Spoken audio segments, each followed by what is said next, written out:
Hello everyone, my name is Ozmourn and I hope y'all have been having a wonderful, wonderful night.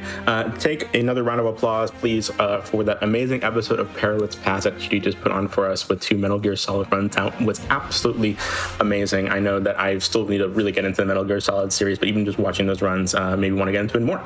And so thank you so much to QD for that amazing episode. Now, here we are with the Scenic Route. And before I begin, I just want to say happy Clean Your Floors Day. If you haven't cleaned your floors, clean your floors while you're watching this episode. Maybe you can do it and have this be something you can do in the background. Who knows? But with that being said, we're going to go straight into this next episode of the Scenic Route here. Those of you that know me that typically I don't like to repeat games on the show. However, I could not resist doing it for this specific one. We had Sekiro on before, several episodes ago, but we're going to have Sekiro on again because of a very, very good run. We're going to see short glitchless, this time on a dance pad. This entire episode is going to be dance pad speedruns. The last episode was themed Let's Dance ! Where it was just rhythm games. This episode is themed Let's Dance ? And so I told you, I'll let you all decide what that means, and now you get to see what that means. It means dance pad speedruns. And so we have 2 amazing dance pad speedruns, or technically 3 if you count the showcase. And so that's going to be Gloom Shadows with Sekiro, Shadows Die Twice. And of course, it's going to be I Flip C with Tomba Special Edition. And so please stay tuned for some really, really talented runs by some really, really talented runners. And to start off, we're going to be with Gloom Shadows here doing Sekiro, Shadows Die Twice, Sure Glitchless on a dance pad. So Gloom Shadows, please take it away. Awesome. Well, thank you so much for having me. Yeah, I'm really excited to showcase this run. I know that Sekiro Sure Glitchless is a very popular speed run, but this is actually the first time that anyone has really done it on a dance pad. And we have kind of had to modify a lot of the strats and kind of make it a little bit different to kind of fit with the limitations of the dance pad. But I'm really excited to showcase this and kind of share what I've been working on with it. This is going to be so fun. Oh my God. But yeah, and the commentators, would you care to introduce yourselves? Sure. Hi, everybody. My name is Dr. Doot. Gloom, thanks again for having me here. I really appreciate it. Y'all might know me. I've done a couple of hotfix shows myself. I am also an alt controller person, as it were. But I play games on an electric saxophone, and Gloom has been a huge inspiration and a good friend for years now, and I'm really, really excited to see this run tonight. Awesome. And may I say that the inspiration is definitely reciprocated. You've been a huge inspiration to me as well. Ah, shucks. And I am Grand Fomorian. Most people just call me Grand. I, unfortunately, do not have the experience with alt controllers that my wonderful co-commentator has. However, I do know Gloom very well. I'm a mod in her community. I know her on a more personal level, being her partner, and so I'm just happy to be here and support her.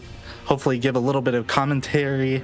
I'm also an admin for Team Hitless, so I know a little bit about Sekiro, but it's not my main game. I just really am here for the good vibes.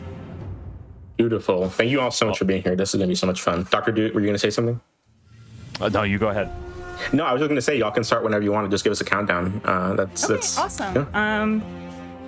Let me start back into the game, and I have to delete a profile, so one moment here. All right, so once I delete this, it should kind of shift us into the game. We'll have a cutscene that I'll be skipping through, and then the timer would probably start like around that time once the fade to black kind of comes back in. But I'll go ahead and just do like a 3, 2, 1 countdown and then hit this. So 3, 2, 1. And here we go. Perfect. This is going to be so much fun. Good luck, Gloom. Oh, thank you. Yes, good luck. I do want folks to know that when I was researching for this episode and trying to find people, turns out there's exactly 2 people on planet Earth who are actively doing dance pad speedruns right now, and you're seeing both of them today. So, very and happy to have you really went and talked to the perfect person. I think I kind of mentioned this the other day. Gloom knows literally everybody that is on a dance pad, so you could not have approached a better person to try to find people for this. This is truly great. Something that I need to mention right off the bat here, and this is something that is especially an issue when you're working with an alternative controller. When you're working with an alt controller, you have to pick and choose what controller bindings you have available to you, because it's entirely possible that your the alternate controller you have doesn't have enough buttons, like a dance pad. So you see Gloom is having to take a moment and actually aim the camera. To basically like hit R3 on a controller or Q on the keyboard to recenter the camera, because she does not have camera control at all during any of it. I have some, but it's on my second layer. Yeah, so it's hard to get to. Yeah. Exactly. Yeah, there we go. Interesting. I had no idea you had no camera control. That's adds another layer of difficulty. Very limited camera control, let's put it that way. And when she talks about layers, she's talking about a specific program, a remapping program. And basically she can, as far as you can correct me if I'm wrong, Gloom, on this, but basically you can hold down a button on the dance pad and then press another button to get a different setting. Yes, so my square button in the back there is a toggle. So when my foot is on the square, I have an entirely different button setup than when it is not. So it allows me to have a lot more buttons, and it allows me to have some camera control. Now this jump requires a lot of coordination, though. Yeah, that jump is really weird. And I have to kind of do a bit of a modified setup here, just again because of the because normally you would jump down there. I have to kind of do this whole thing. It's a little bit slower, but a lot safer. You're only losing a few seconds. Yeah. Just a couple of seconds, yeah. Otherwise, it's like if you miss the jump. Oh no! No! Oh! Oh no! Ooh! So you did not talk to Kuro to get the whistle. Oh no! Yeah. So this is a really sad fact of Sekiro, is that you have to speak to NPCs a lot of times in order to get their items. I didn't speak enough. Gloom is normally quite the yapper, as I'm sure we're going to hear during this showcase. But in this instance, she was not. Luckily, it didn't send you. Yeah, luckily, it didn't send you back to the jail. I see. So just loading a previous save and just talking to Kuro again. Yep. She just kind of marked back. Yeah. The big problem with idling back though now is I'm gonna have full health, so it's gonna take Genitro a little bit longer to take me down. So I wonder if I could take some damage before getting to him.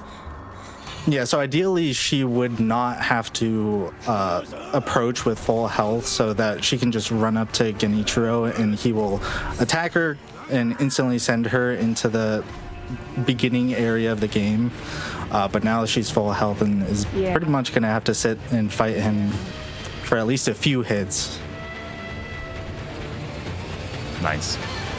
Yeah, that Let me check weird jump. Was it because of the no subtitles? Yeah, like I have subtitles off. That's so weird.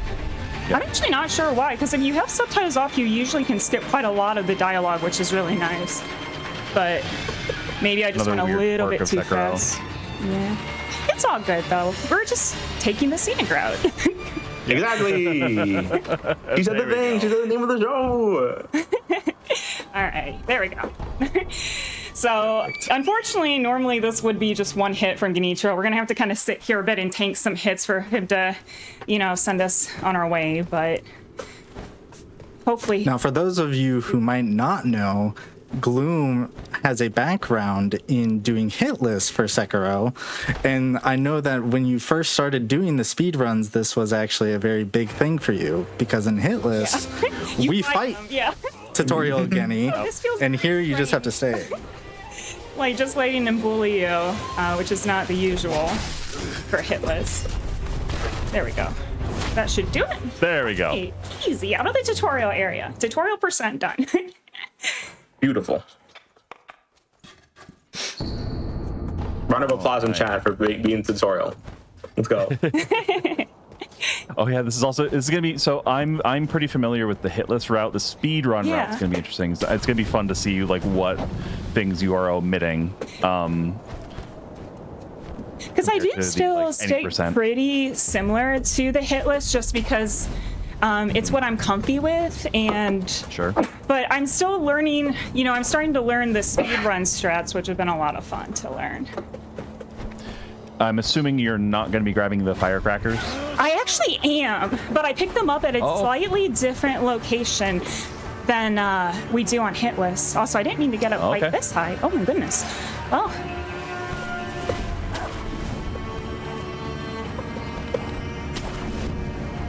I actually picked them up after Gyobu from the guy who is kind of by Tengu. Oh, interesting. Nice. Ooh, very nice.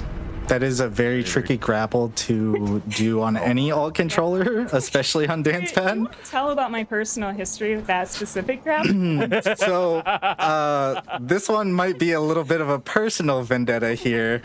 Gloom was doing Guitar Hero Sekiro Shura hitless and had a PB of 1, and it was to that grapple where she dropped down, missed the grapple, and when you get the black screen from falling all the way down, it counts as a hit. And that was the only one that she took the entire time. It's a personal vendetta because she had been talking to me at the time, and so it was blamed on me. I mean, we have to blame someone, of course. Now, interestingly, she did just kill the guys in front of Ogre. Normally, people just take the Goshen sugar and then run past, but from Gloom's recent experience, those guys kept aggroing, and so she's decided to kill them. Yeah, just to be a little bit safer. But we get a cheeky little stealth and death blow here. And I play this a lot more conservatively. Just because especially of the input delay. Yeah, and being locked on, it's a little scary. Yeah, this fight is incredibly difficult to dodge some of these attacks if you are locked on, just because of the way that dodging works in this game. Luckily, you can mostly just strafe to the right and you're good, but he's got some sneaky stuff. And getting grabbed is a big time sink, so Yeah. hopefully we don't get that one.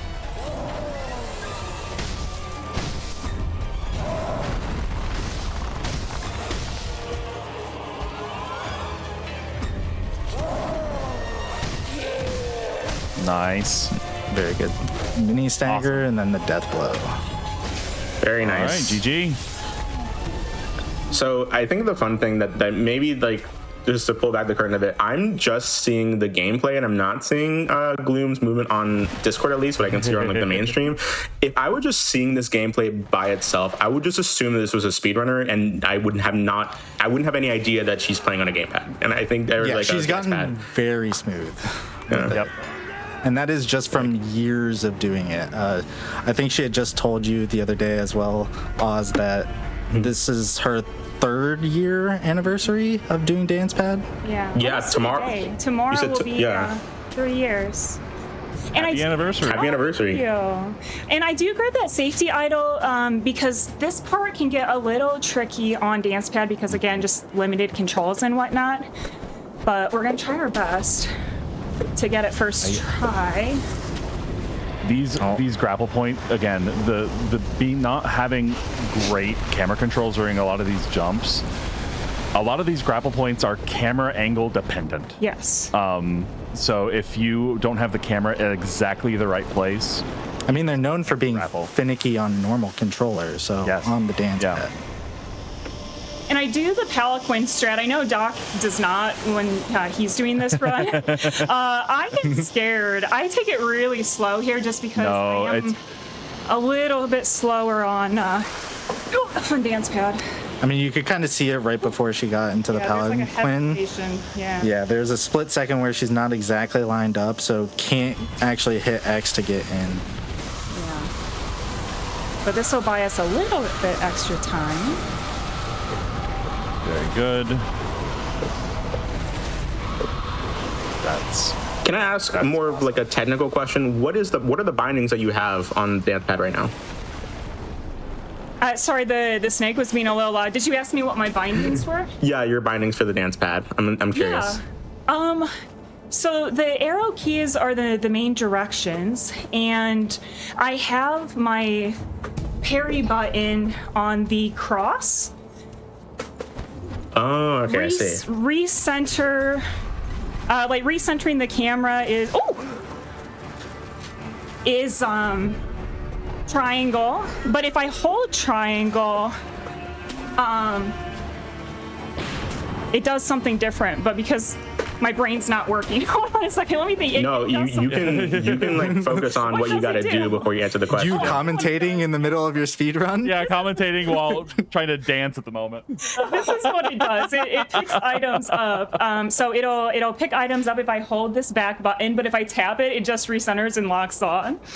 I see. Yes, but please focus on the game before if you need to focus before you answer any questions. Especially here at Yobu. The thing that, especially if people listening have not tried doing something like this, I had a chance to actually try doing some dance pad Elden Ring at Gloom's presentation at TwitchCon last year, and it's imagine trying to play the game with your index fingers only on a keyboard, but then your index fingers are your legs, so that you so it takes way longer. Yeah, it takes so much longer, and you have to also think about how you can like literally fall over if you step the wrong way. Like if you need your foot to be on, if you need your left foot to be like on the right side of the pad, it gets really. She had me try it for 30 minutes. Would you say that it was? Go ahead, finish your thing. I'm good. Like this is just so hard to do. Yeah. Yeah, definitely. Now, Dr. Dude, I'm curious. Would you say it takes more or less brain power than playing it on a saxophone? It's different. It's just different. Fair. I would say it's easily physically way more demanding. Obviously.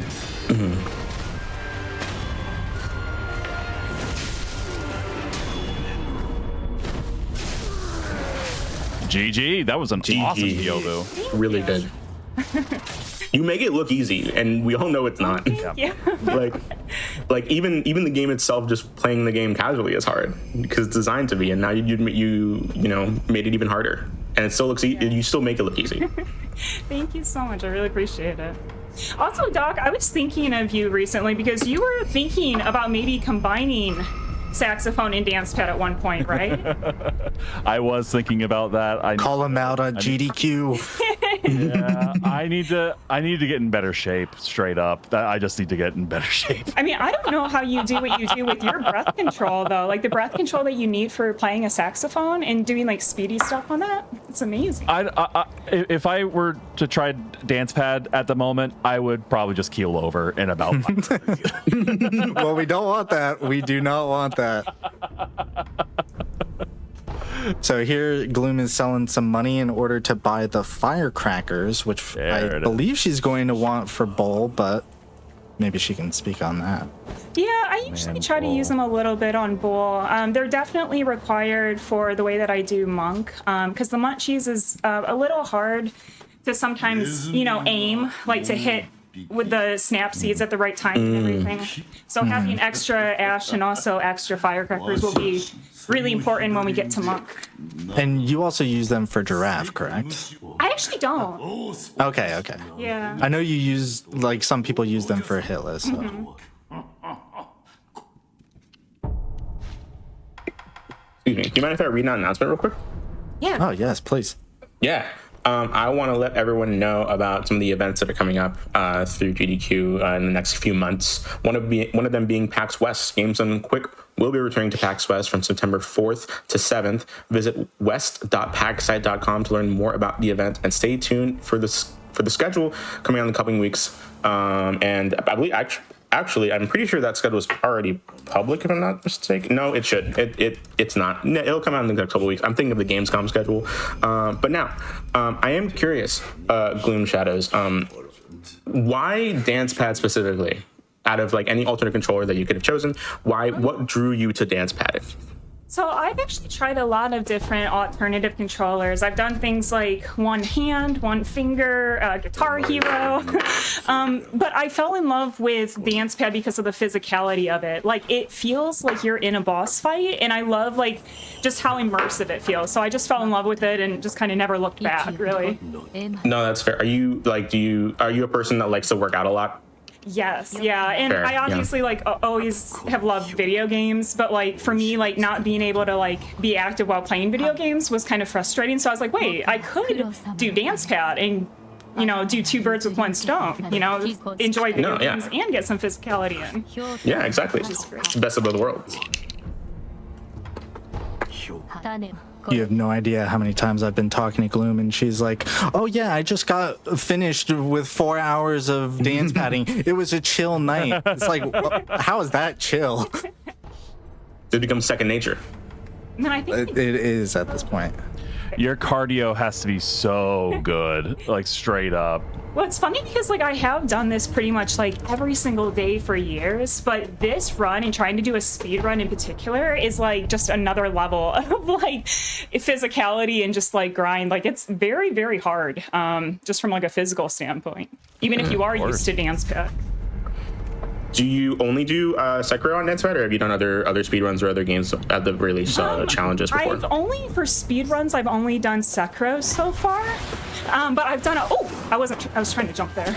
But I've done a whole bunch of Dance Pad challenges, including quite a few what I call double plays, where you play with Dance Pad and controller at the same time, and you have to fight bosses at the same time and everything.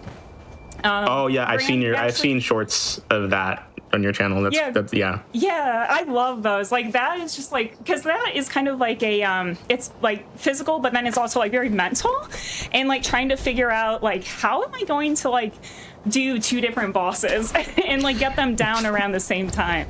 So yeah, it's like that hurts my brain. That stuff I genuinely cannot watch both. I have to focus on one. I don't know how she does it. I love how you were like, oh, it's also mental, as implying that Dance Pad alone is not mental enough. For her, now this is casual. She's better on Dance Pad than she is with the regular controller. I think Doc knows all about that. Like Doc has definitely experienced that with the alt controllers just becoming the more natural controller. Fair.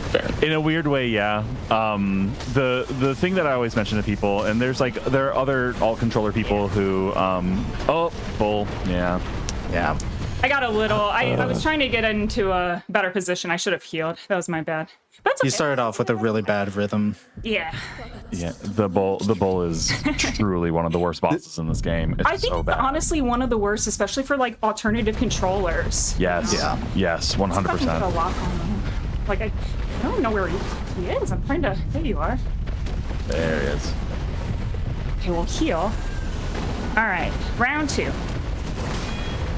So one of the nice things about doing this as a speedrun rather than hitless is Gloom can actually deflect and block Bull. It's so nice. Which is not something you can do in hitless.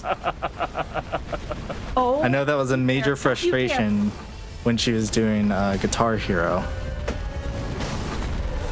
There we go. There we go. There, okay. He was like 1 hit away. He was 1 HP in a Yeah. GG. That's when he gets dangerous. GG. That was really good. Awesome.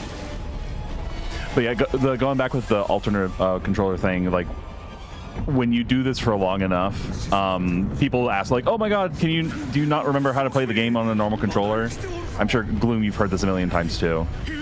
But it's one of those things. The best way to describe it, it's almost like becoming polylingual with a game.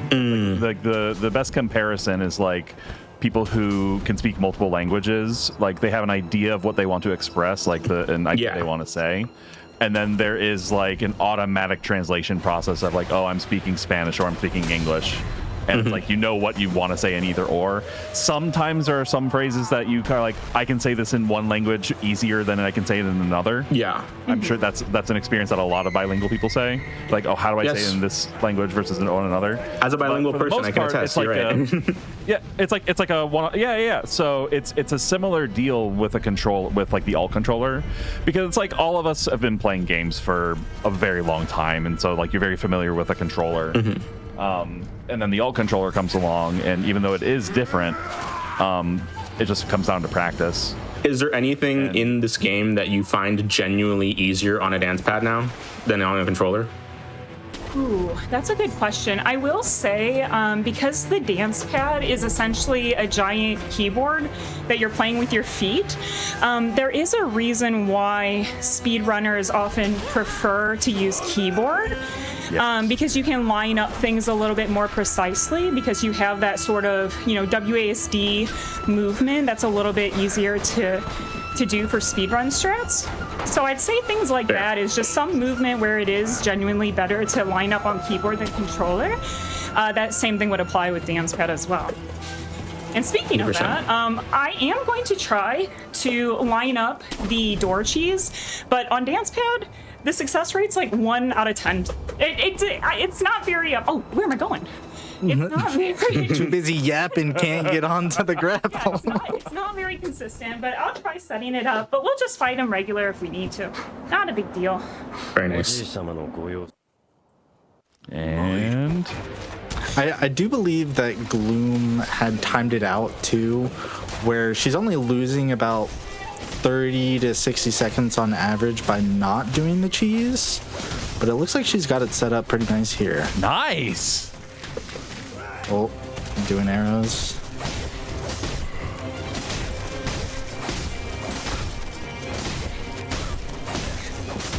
She's got a good rhythm, which is the most important part. Awesome. And he gets a little slippery sometimes on the face too. Yeah. We'll see. I love this strat. He likes to back up and throw your rhythm off.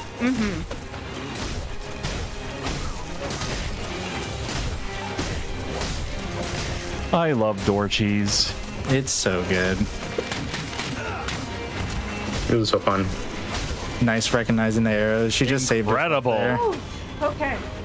2 death blows. Man. Awesome. Really good. Yeah, that was awesome. I really do want to heal. We do have a little time before the Mikiri. Let's see if I can get off the heal. It's a little scary. There we go. Got it. Perfect. So when you use an item at the beginning of phase 3, he will input read and always do a move that can be Mikiri'd. The timing is very tight, and with the input delay of the dance pad, she just did that perfectly.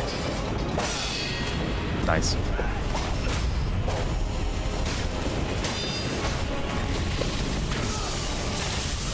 Oh yeah, you can do this too. Yeah, so you can't do that in Hitless, but you can in speedruns.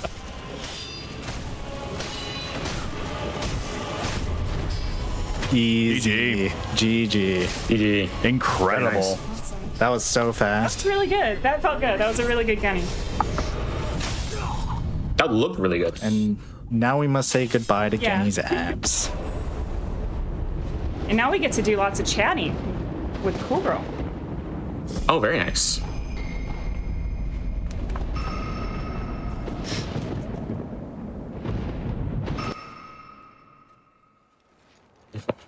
You mind if I read This another? is one of the more frustrating parts. And I was actually just going to say, announcements, please. Yeah, don't worry. Thank you. But yeah, another event that's going to come up later this year in August is, of course, Gamescom. Gamescom GDQ will take place August 28th to 30th in Cologne, Germany. Visit gamescom.global for more info about the event and check out gdq.gg/schedule/Gamescom to see what runs will be featured at our first ever European event. If you are European, first of all, what are you doing awake right now? Second of all, please take the time to go to Gamescom if you are able to, because I am being the first European event that GDQ will be putting on. It's going to be an amazing time. So please go check that out. But back to this now. Gloom Shadows, I'm curious, what is your relationship with this game outside of dance pads? Like, how did you get into Sekiro specifically? Did you start speedrunning it regularly before you got into dance pads, or was it like you played it casually and then immediately just went into dance padding after? So I have always loved this game. Like from my first playthrough, it just became one of my favorite From Software games. So I have done a lot of different challenge runs in it. Like I didn't just do like Hitless or Guitar Hero. Like we spent I spent about 2.5 years doing just Souls and Sekiro challenge runs. So I'm trying to think of like what other ones we've done. I mean, we've done things like, you know, like one hand. We've played this game with one finger. Just like a whole bunch of different things. One finger, interesting. Yeah, one finger. Where I remap my controller and play with just one finger. But I think the thing that makes me keep coming back to it and why I love it so much is I feel like the combat is so satisfying and the movement is also just so satisfying. So when I started doing dance pad challenge runs, it was just a lot of fun to kind of get to experience this in a more immersive way on the dance pad. No, for sure. And I've definitely noticed, I feel like even just visually, the combat in this game looks a lot more smooth than what I've seen in other Souls-like games and Souls games. And so I can definitely see where you're coming from with that. Yeah, for sure. Yeah. Now, I'm curious, Dr. D or Grand Fomorian, have either of you done similar challenge runs for Sekiro itself as well? I have history. Yeah. I'd love to hear it. I'd love to hear the history. I feel like Doc is getting up on a soapbox right now. Oh God. The horrors just came back. So Gloom and I both are on a PB1 alt controller no hit for this game. I have the best run that I had of this game. I took a single hit at Emma.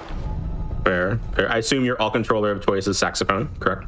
Yes. Yes. Yeah. So this was the saxophone run, and I gotta tell you, it's literally the first time I've ever had a no hit run that I've worked on where I actually had to put it down for a while. I'll come back to it eventually, but like, oh my God, the beginning of this game is so frustrating. It's really tough. To do no hit. It's so hard. I mean, at least it's the beginning. Imagine having to go through all of the run and then the hardest part's at the end. You know what I mean? Well, yeah. You would that's think the that, thing. But I want you to imagine having to fight the intro Genichiro fight about 15 times in 3 hours. Yeah, you know what? Actually, yeah, you make a good point. You make a good point there. It gets really frustrating. It gets incredibly tedious.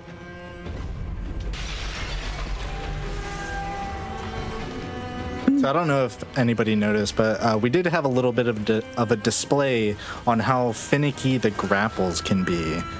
Gloom had fallen into the water a couple times just because the camera was at a slightly bad angle and she didn't get the jump at the, right pixel. Like even on a regular controller, those kind of hammer memes seem to happen in this game quite a lot.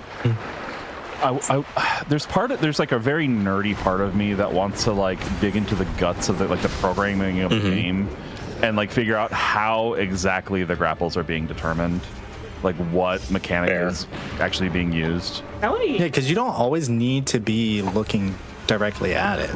Yeah, it's almost like a soft lock on.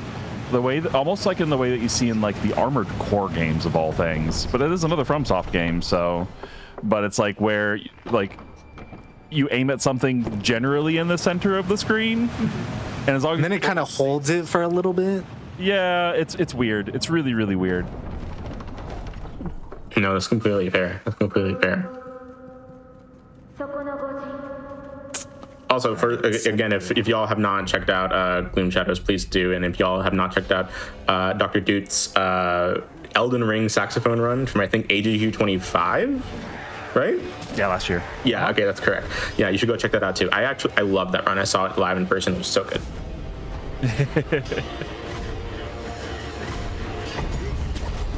Oh, the monks are angry. Yeah. That part is It really always scares scary. me. Yeah. It's stressful. Oh, I got locked onto the cricket. Oh no. So she's completely surrounded by monks, and if she doesn't get that grapple, it's basically game over. Yeah. But we got it. It was fine. I will be grabbing a lot of safety idols coming up. Actually, Gran, could you kind of explain, like especially after like Roberto, like why? Yeah, so she's gonna get 2 safety idols that you normally wouldn't get, especially on a speed run, but she needs it just because of how the dance pad operates. One, she's gonna grab right here before Roberto just in case something goes wrong, and then she's gonna grab the one afterward because there is a section on the stairs at the door to folding screen monkeys that have a bunch of dudes we just saw with like twin blades, and sometimes Gloom's camera, because it's hard to line things up, she can't open the door right away and iframe through them, and they can kill her and set her way back. Yeah. So we'll just be playing it a little bit safer. Wow. Wow. Yeah, doing that without cameras, interesting. That's That was impressive. yeah, bow down to you for that. That was crazy. 100%. Alright, so now we should be able to do this. I'm curious, is there a part of the run, Gloom, where you were like, well, first of all, focus on this fight right here before I ask this question.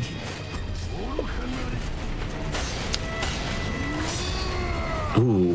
And sorry, he screamed so loud I actually didn't hear what you said, so you'll have to repeat that after this. No, it's fine. You're He fine. was being a little loud. I don't really like his position. Yeah, I was gonna say. This is not good. This is not good. Yeah. Maybe over here. Oh, this. Oh, shit. It's not, Yeah, nope. it's not good enough. It's Not okay. quite, It's okay. not quite. Way too far. Oh, interesting use of the firecrackers. That was smart. Back up. Nice. Berserk state. This deals a lot of posture damage. Okay, this should be good though. There we go. Yeah. Yep. Perfect. Yeah. Roberto. Wonderful. Pause in chat for that. It actually peaked your mic. Sorry, production. No worries. It's all good. That was really impressive. That was really good. Oh, thank you. And I apologize. So now that he's not streaming, what had you asked me that I wasn't able to hear just because Oh, no, my earphones? It's all good. I didn't even finish the question because I know it was like, you need to focus on this. Is there a part of this run that you think was like objectively the hardest thing for you to learn on a dance pad? Ooh, that's a really good question. Because by the time that so this run is probably like what I would consider the culmination of hundreds of dance pad hours. Like I had done my ×2 Sekiro run, I'd done regular dance pad, I'd done like, oh, that's not good. Oh, that's not good. Somehow didn't get hit there though. That's like Kinda a looking at prime ya. hit list strat. I'm gonna throw that in the Team Hitless Discord. Never let them know your next move. But yeah, I think honestly the movement, like I know you're not able to see kind of like my feet for this because of how we're streaming this, but like just the movement of having to like move in sort of almost like just 4 directions sometimes is very challenging, or you know, being able to sprint kind of requires me to do a lot of like, you know, like turning my foot almost like sideways. So No, I'd say I've I think definitely. one of the reasons. the movement is probably the hardest bit.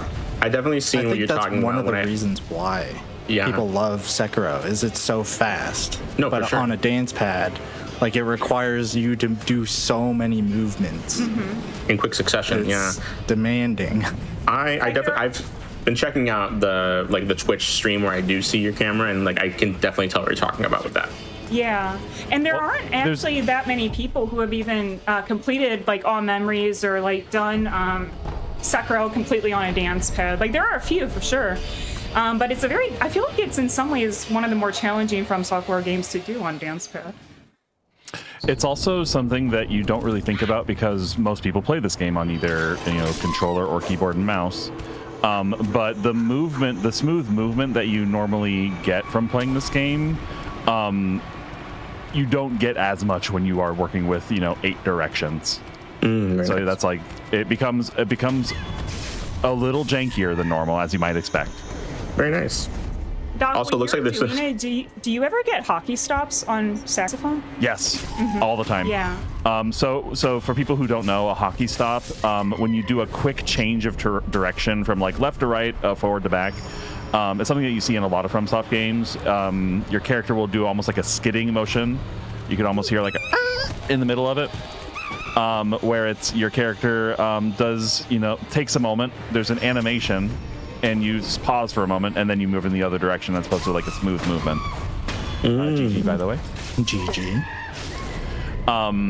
It's called a hockey stop, and it is it can kill you in a no-hit run or even in a speed run. It can just like utterly destroy your momentum. No, yeah. And it can make it so that certain enemies just like hit you out of nowhere. It's it's a bad thing that can happen. Yeah. But it's very, very, very common on alt controller. Definitely. Yeah, it's so easy to do.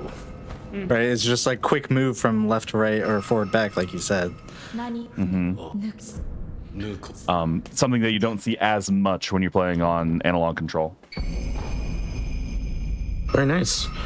Also, I want to thank everyone in chat. Looks like there's more than one anniversary happening this week. Apparently, it's GDQ's partner anniversary today. I did not know that. Oh.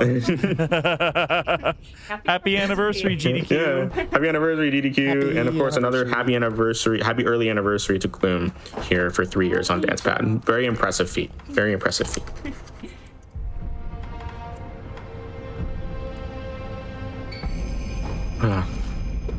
Gloom doing the smart thing and raising her attack power as soon as she gets the opportunity.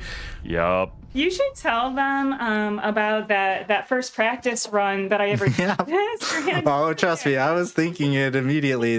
So the first time that she routed this run for the very first speed run that she was going to try to do of this, she had gone through almost the entire game.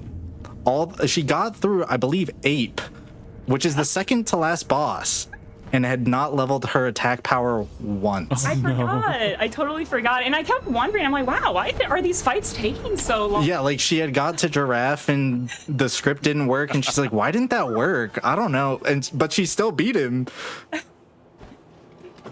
Accidentally doing AP1 run. It wasn't even that long. She was like an hour and a half, maybe, for the whole thing.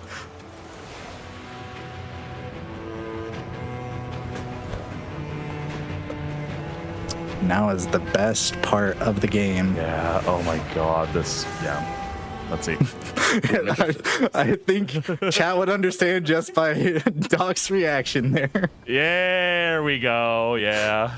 Beautiful. Oh, that grapple is a nightmare. Yeah. I have to line it up. I mean, you'll see me for a couple other grapples, like kind of lining it up a little bit slower because it's very, very finicky. Oh. This is probably the worst grapples in the whole game is happening in front of us right now. Yeah. There's one other grapple I really don't like. It's not super dangerous, I guess, but it's later on. I'll mention it when we get there. Is it in Mibu? Right outside. Ah, okay. Chickens. Yeah. Oh. Yeah. Yeah. Yeah. Just the mere mention of it. The chickens on the branches. Oh my God. Well, I honestly think the area right after with Headless is horrible. That makes you Oh yeah. I know exactly the jump you're talking about. so bad. All right, time to go invisible. So this area is very scary, lots of grapples, and you have a million guys trying to shoot you down. This actually is the worst grapple in the game. Let's be real. Yeah, this is the one I was really thinking of when I said that. This is actually this one right here. Actually. Yeah. Yep. Yeah. The that caster curse. one. Yep. All right. Sorry. It's okay. I'm gonna take it a little slow, and that's okay. Because normally, yeah, this is not great. It's okay. Yeah, that is really this. scary, that whole section. I'm gonna come over here and feel. Yeah.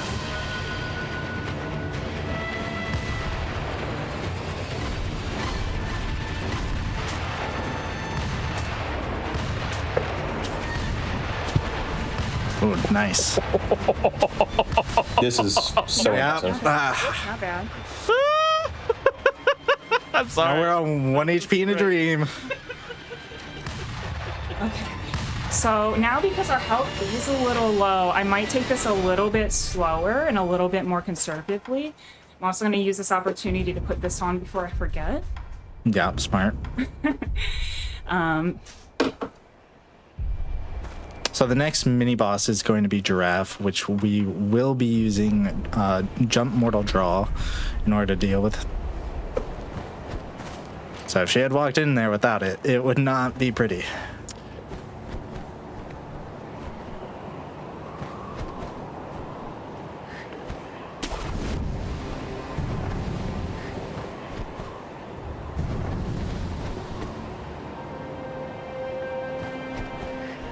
There we go. There we go. Very nice. Yeah, it's all these little things that, like, on a normal controller, you wouldn't think are that big of a deal, right? Yeah, definitely. I mean, even her trying to ledge hang is kind of difficult because of, you know, where her buttons are placed. She has to quickly, you know, jump and then grab and... Yeah, because I used And to not a- have it where tap would be jump and then hold the same button would be grab, but the problem was it actually introduced too much delay into my jumping. So I had to map it to a different button entirely. All right, Giraffe. Oh, yeah, Giraffe. I thought that was just a nickname. No, it's actually called Giraffe. Yep. It's actually People a ask about it. translation mistake. It's not a translation mistake, actually. Really? Nope. No, it's because it's the way that the name is Japanese, in English. like... Yeah. okay, So yeah. so his from what I understand, his name is Giraffe, but in Japanese Girafu. Yeah, yeah. And it's so basically it would be better translated as Giraffe, the long-armed centipede. Oh, Interesting. Doc with the wolf. Like his code name is Giraffe. So it's not like actual giraffe, but No, his name is no. Giraffe. Yeah. Okay, I might have interesting. that backwards. I might have it backwards. It might be like long-armed centipede, the giraffe. If that makes sense. I mean, it makes sense, though, because all of the, like, shinobis and stuff like that are named after animals. Correct. Yeah. Fair, fair. Owl, butterfly, Yes, wolf. it's his code name. Yeah, okay. What would yours be? Like for you all in chat, which animal would you all choose? Yeah, that's a good question. What animal would y'all be? Got to choose. Red panda for grand. I was gonna say, dude, I don't think I get any.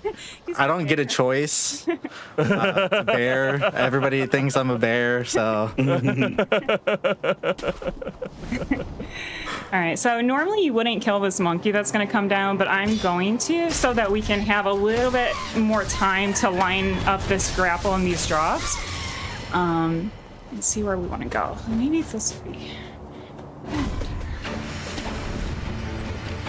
Scary every Snake, time. penguin, sloth, platypus. Nice. Very nice. I'm just reading the I like chat. the mighty beaver. And I definitely would not be a cat. Like, there's no universe where I would be a cat, of course. No, of course not. Why'd you bring that up? I'm I don't know. oddly specific to just bring up randomly. Doc, what would you be? I don't know. I feel like you'd be like a majestic bird because of like the dudes. I feel like you like a bird. I feel like a majestic one. Have you ever been described as a majestic bird before, Doc? Maybe like a Canada goose, like a honk. Oh goodness. Well, this might be our life for a little bit. I'm just trying to make this jump. All right, let's try again. There we go. Very nice. There it is. Maybe Doc is like an albatross. I could see that. An albatross? Yeah, just something like, Like a big bird? yeah, but like cool, and I think that's majestic. Aren't they bad luck or supposed to be bad luck? I don't know. They're just cool in my book. That's what matters. Because Doc is cool. Doc is cool. Got you guys. All right. Shower him with love. Grapple time. And also, speaking of hockey stops, so the way that I do this part, I do the kind of like speed run strat, but unfortunately sometimes we get detected. So because of that, I am going to take the safety idle. And we have some backups in place if we need to try a different route. This part can be a little finicky on a dance pad. Very nice. But we'll see what happens.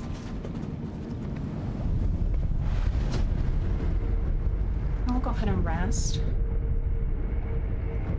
Also, did I? Now I'm just like making sure. Yeah, fair. You can never be too safe. Oh, Sure. okay. Okay, so this is the part. This is a little scary. Yeah, she can get shot in the back here. They didn't even fully aggro though. Nice. Good RNG. Not bad. And I am going to do the speedrunner strat here, which is not 100% consistent. We might die, but we'll see what happens. We have safe states for a reason. Fair and reasonable. There we go. Should be fine. What? Oh. That was close. That was close. Unfortunate. There we go. There we go. Perfect. And sometimes that happens, but still a pretty quick fight, and we're on our way. Very good. When I saw death, I was just like, oh no, are we gonna have to start over? Like, Luckily, we died twice. Yeah. Oh, you're so right. The shadows die twice. Yeah. So these were the jumps coming up here are very challenging. Like, not only are we going to try to do a tree skip before a Miss Noble, which is really, really difficult to do on dance pad, but we have some other grapples and just branches that we're going to be jumping to. So this part, I will also be taking the safety idle, just in case, because this part can be very scary. Yeah, this is the part that I was talking about where the grapples get really weird. It's really, because really you'll see there's a bunch of different grapple points all right next to, like, jumbled right next to each other, and the camera angle gets really wacky.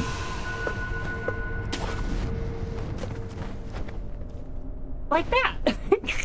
Yep. It's okay. It's okay. We'll see if we can get out. Okay, so that's Actually, it part worked out one. pretty well. Yeah. All things considered. All things considered, And yeah. the rooster actually was behaving. Sometimes that rooster aggro's and gets really aggressive. But this is probably the hardest part of this section on dance pad. This is not great, but we can always reset if we need to. It's no big deal. This is also really hard on the sax, actually. That jump right so there is stressful. way... For people who don't know, that jump right there is so scary. It's really, really tricky on alt controllers. If you don't know, there is a mini boss directly under that branch, and it's a really scary mini boss too. So Yeah. So if you fall down there, Like one shot hit you. yeah. And he also slows your movement, so you can't really get out. well done.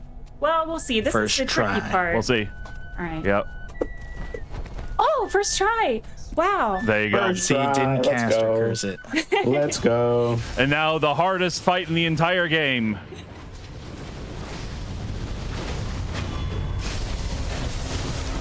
Close one. A lot of time lost there, Oh, unfortunately. was that it? Was that the fight? Was that all? Yeah, that's the whole thing.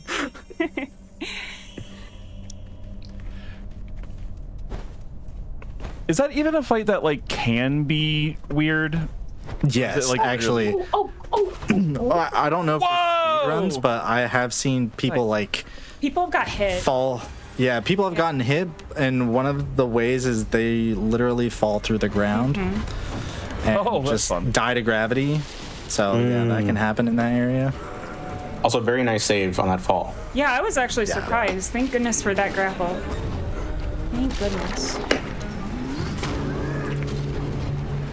Wow. Yeah, this is, again, very good pathing here. Yeah, I actually thought you might get hit by that big dude Allegedly, LL. according to the speedrun guides that I followed, allegedly you don't have a bad there's not a big chance of him hitting you. I've never been hit doing that specific pathing, so, but it looks scary. It looks definitely very scary. I know jumping around that corner, depending on your camera angle, can get kind of weird. So let's go ahead and set up All everything right. that we need for the monk cheese. This is such What's an everybody's- interesting strategy to me. It is. That this exists. It's like classic FromSoft cheese. Yeah. Like the enemy AI like not acting the way it should. What is everybody's favorite kind of cheese? Is mozzarella basic? I feel like No. it's basic, but it's good. So Mozzarella. That would probably be my choice. Although I'm more of a learned gorgonzola type of guy. And halloumi is amazing. Looney's good. Looney's really good. Smoked Gouda. Very nice. I like gorgonzola myself. That's a good one. if I say American cheese, is that good or bad? It's fine. Depends. Do you mean like like well-made American cheese, or do you mean like those singles? Not singles. Not at all. Fair. I don't know if that qualifies as cheese. It does qualify as cheese. I have a rant about it, but we're not going to do that. I've heard the rant. Right after I said it, I was like, oh, wait. Abort. Sometimes those American singles hit hard and like with a good They with the right do. combination of ingredients. Like you a know? grilled cheese Exactly. with craft singles.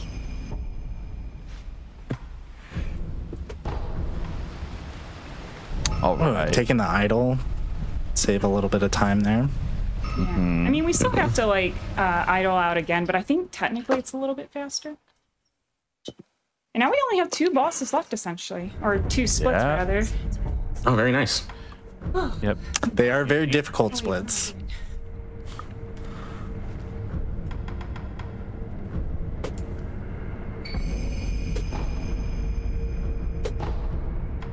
They are, yeah, probably like the hardest splits. Oh no! Oh shoot! I went a little too fast. This was not where we're supposed to idle. Time loss. Oh no. It's all good. All right. Let me go ahead and grab this, and then We can lose the one. like 15 seconds. It's fine. Yeah. Okay, here we go. This is the one.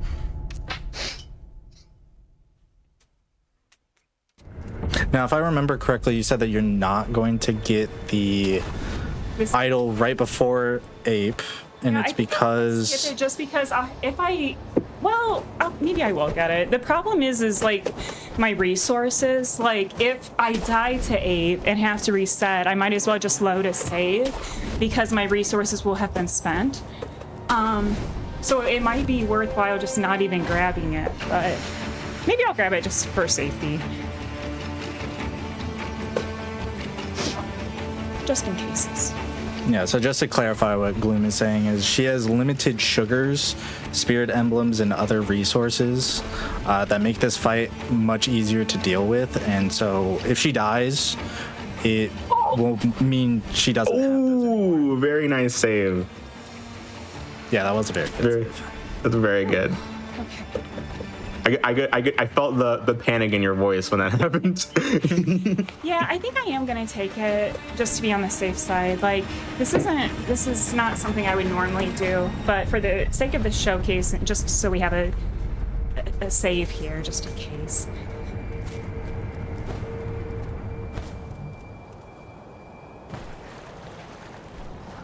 Oh, he's doing the rant. I just He's didn't want to doing say it on. People were asking in chat. I just typed out the basic of it. Good luck on the Ape. All right, let's see. Good. 2, 1, Excellent start. 3, 4, 5. Yeah, so Gloom is doing a stun lock strat here. It's 2 hits, and then you kind of get to the side, and then I believe it's 5. Yep. Or it can be 3 sometimes if your timing is off. Yeah. But GG, the boss is done. Such an That's easy done. fight, right, chat? So GG. easy, yeah. GG. I can't believe you got that shinobi execution on the guardian ape. It would be such a shame if you had to do another boss fight right now. What? What? No! Oh, who could have seen this coming? Oh, nice cancel. Ooh.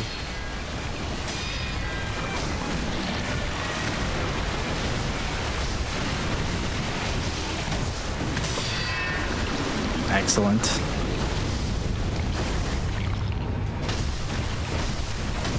Oh. Ooh. There we go. Nice.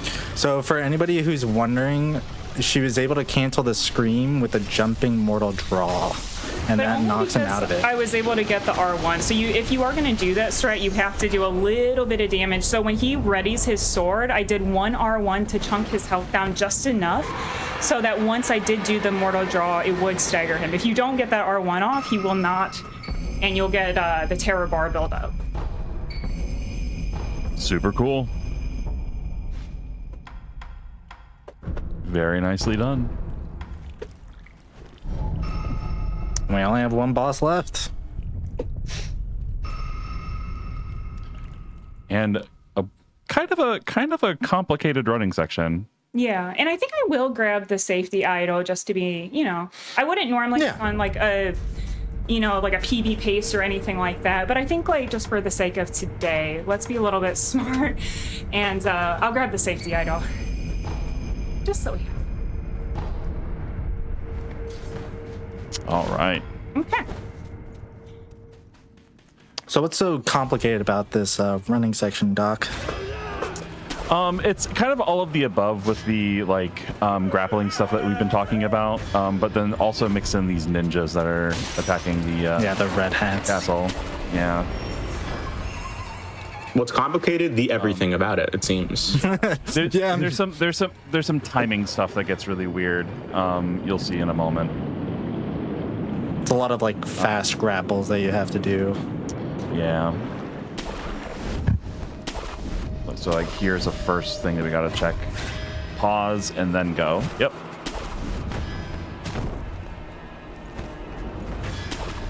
Get there as quick as possible. And I'm gonna slow down just a little bit to try to line that up with my group. Wow. And then I will, because I am taking the safety idol, I'm not going up right now. I'm gonna go over here to the side. And just try to avoid all of this chaos. Smart. And grab. Luckily, the aggro makes everything take a second before they actually start attacking you, and that's something I like about Sekiro versus the other FromSoft games. It's like very few things actually attack you immediately. Oops. Almost. There we go. There we go. Sometimes the grabbing's a little finicky.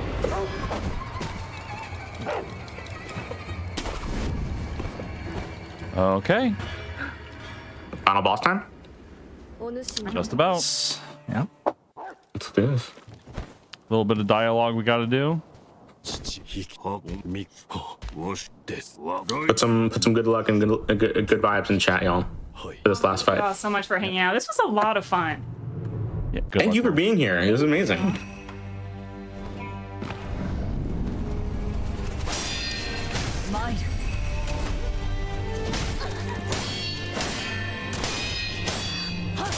The thing This is one of those.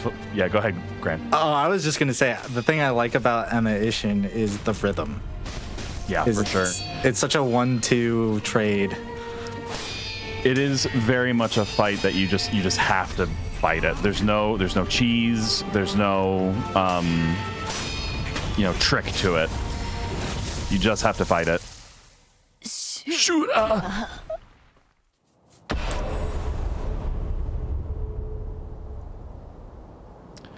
All right, one more. Very clean, more? Emma.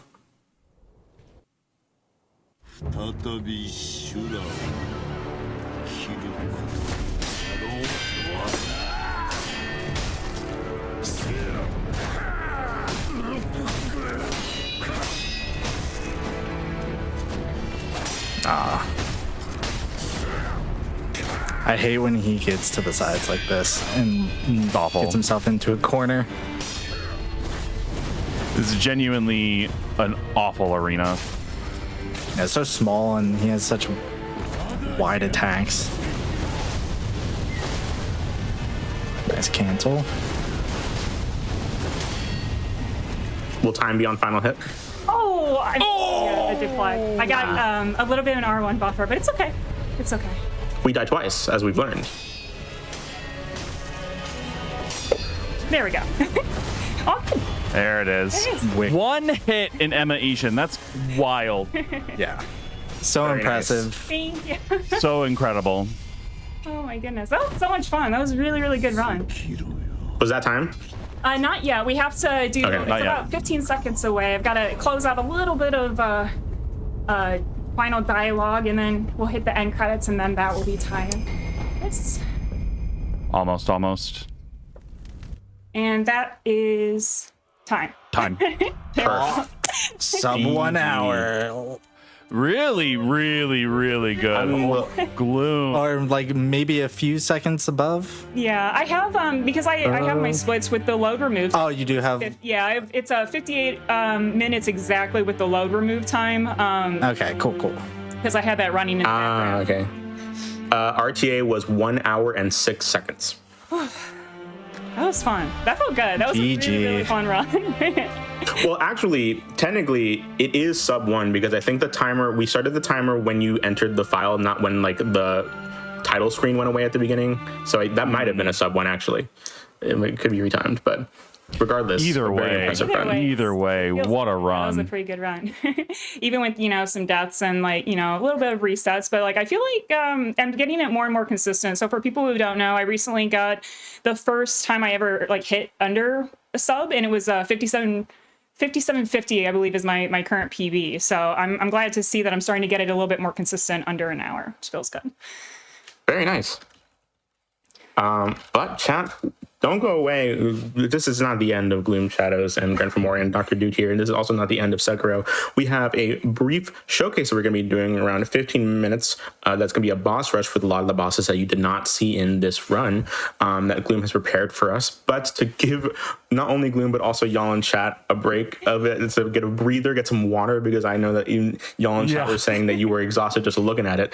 We're going to take a bit of a break, so please go take care of yourselves, do some self-care. We'll be back in just a few. Hello, everyone. I hope y'all are having a wonderful night tonight. Thank you all so much for being here at GDQ Hotfix. This is the Scenic Route, a show that's all about glitchless and no major glitches runs, or runs that just naturally have little to no glitches in them, no matter what controller they're played on, as we have seen today.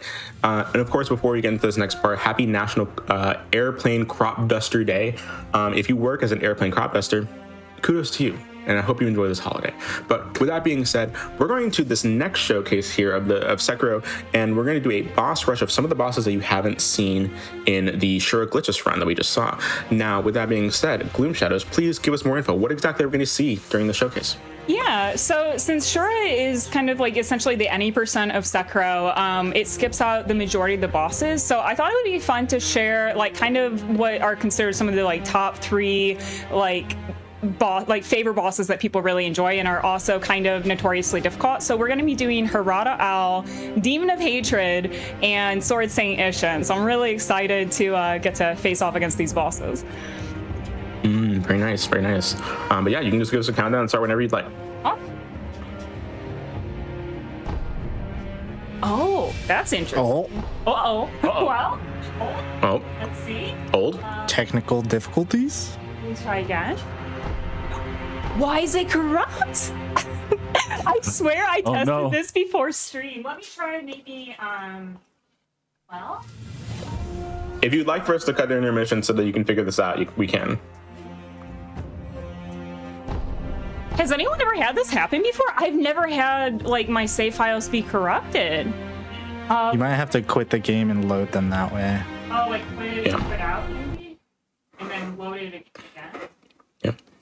If you'd like for us to go to intermission, we can, just real quick. Folks, we will be right back after we deal with these technical difficulties real quick. So please stay tuned. Yeah, sorry about that. I tested them right before stream and everything worked, so I'm really curious what happened.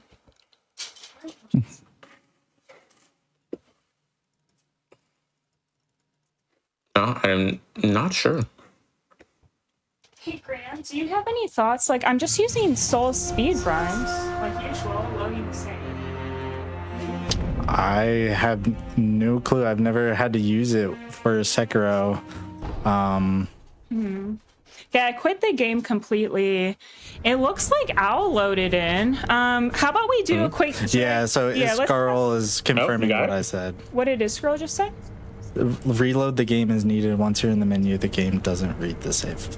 Oh, because that seemed to work like just closing out. I think we should be fine now. Because There it is. We can try yeah, again? this seems to work. Okay. So I think we should All be right, all there we go. If So you you could can- reshare the stream for us as well. Oh, I'm so All sorry. right. Yes. All right, there we go, chat. The technical difficulties have been solved in record time. Perfect. All right. So with that being said, you can go ahead and start this boss rush whenever you'd like. Just Awesome. Countdown, and then we'll start. Okay. So I am loading saves that are from the game, so we have a little bit of just like a walk into the boss arena, but we can probably start it just like once I like cross the threshold maybe. So let's do it in 3, 2, 1. And the first time you come into Owl's arena, you can actually get some cheeky hits on him, which is pretty nice. Stepped on its head. Nice.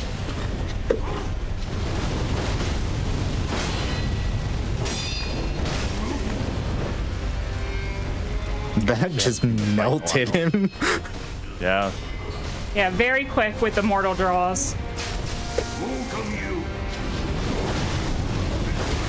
So this fight is a little challenging because he likes to disappear, and I don't have the best camera.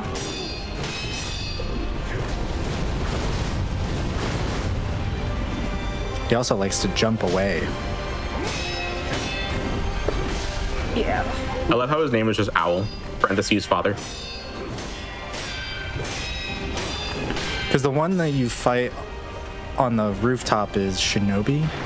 Yeah, great Shinobi Owl. Yeah, so they had to differentiate them somehow. Yeah, Owl Daddy.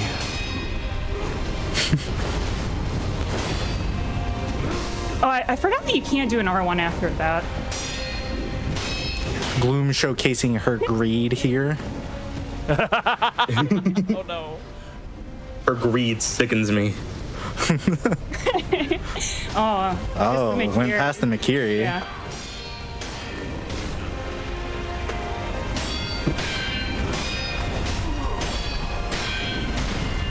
Ooh, nice. And I will say for these final 3 fights, I can definitely do them, but I'm much more comfy with Shura. So it's always kind of fun to get to face off against them since I don't normally get to fight them. So that was Outfather. And then I will be loading saves for the other bosses, so hopefully the saves actually behave now.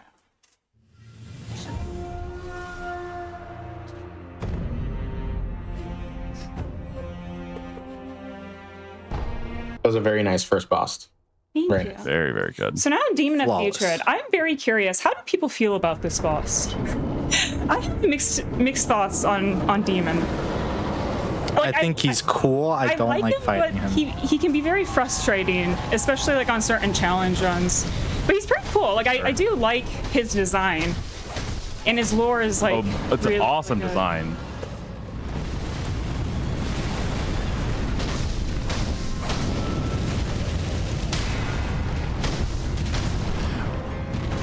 If I were to give my one critique of Sekiro, is that the combat is so incredibly well tuned for sword fights that the fights against beast-like characters can be kind of confusing. Yeah, I didn't fair. realize you could deflect a lot of his stuff, for example. Right. Weirdly enough, considering that like in the Souls series, Elden Ring, Bloodborne, the beast style fights are my favorite. Like fighting like a really, really big boss of some kind, as opposed to like fighting a dude with a sword and armor. But it's kind of the opposite in Sekiro for me. That's kind of what I love about some Souls or Souls games as well. And it's just like most of the bosses are like these giant creatures, and sometimes you just fight like a guy, Yeah, exactly. And in Sekiro, Unless it's it's usually mostly the guy. And Yeah, then they throw a curveball at you.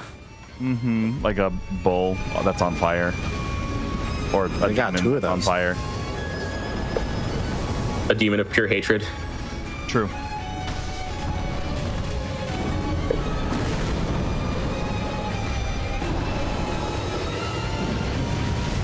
I tend to yap, but like seeing this gameplay I'm mesmerized. like this is like yeah, it's exactly. You're mesmerized and you're like holding your breath. You can't look away. Goodness. So much HP. Yeah, he's a Yeah, very it's very tanky boss. tanky. He's getting good staggers though by being so aggressive. Well, a little too aggressive sometimes, so that's okay. Like I said, showcasing our greed. Yeah. 3%.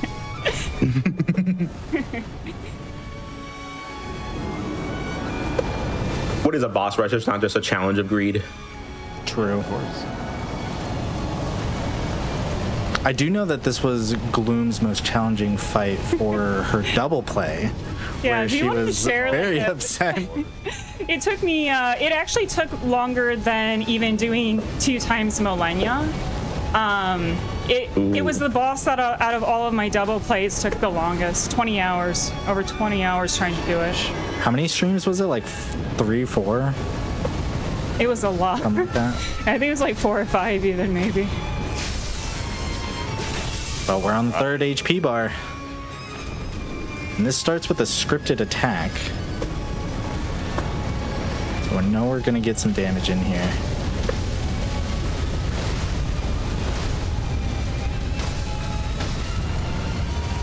I don't like what he's doing. Oh, no, no, no, no! I was trying to go back. I was trying to go backwards.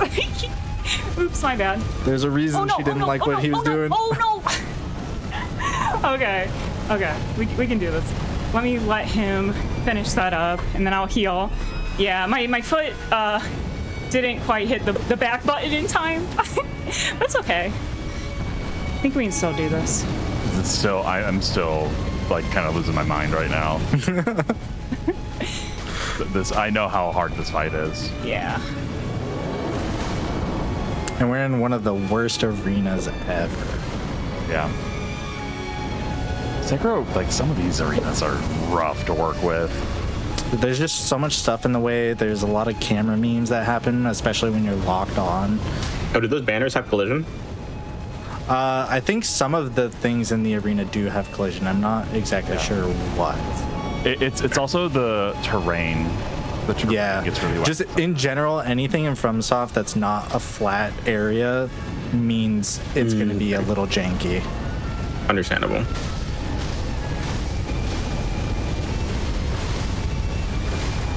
Ooh, nice staggering him out of that. A little too early on that. Yeah, my bad.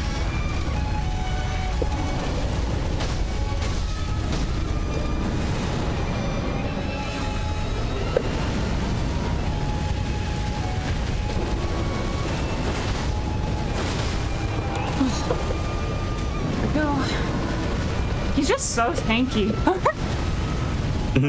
I feel like this third Final phase has phase lasted is as going. long as the other Yeah. two.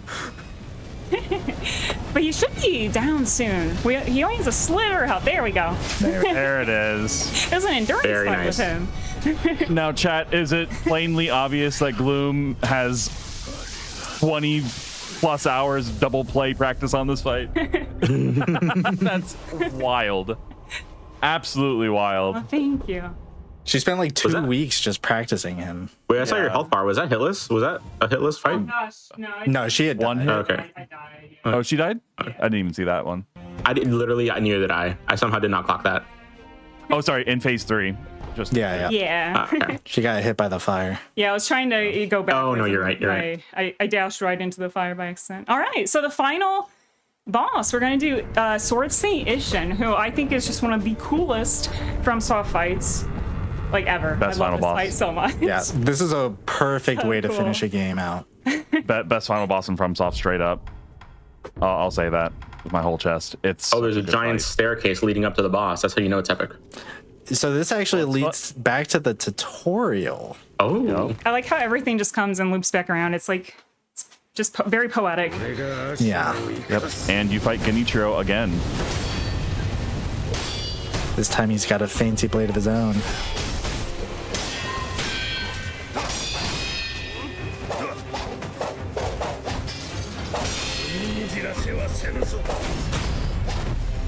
Is this the last boss of Immortal Severance, or am I thinking of something else? Yeah, It is. correct. Oh, okay, I figured.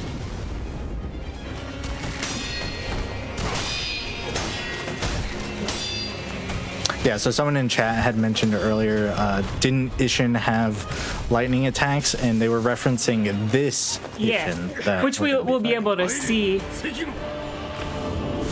Oh yeah, that was my bad. I didn't really have enough time to Akos, but that's fine. It's fine. I wasn't trying to do that, but oh goodness. Okay. Okay. Gotta get into the rhythm. All right, here we go. Okay, now we're cooking.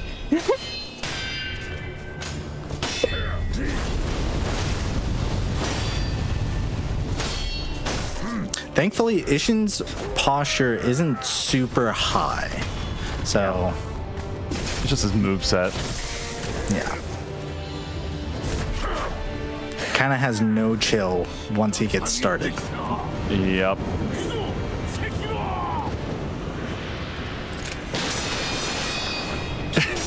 It's one of my favorite things to watch people playing this game for the first time. The genuine When he pulls out a gun. When he pulls out the gun, it's Yeah. so funny every time. Why does he it's have a period gun? accurate, I need. so- Why does he have a gun? I need It to is. know. It is.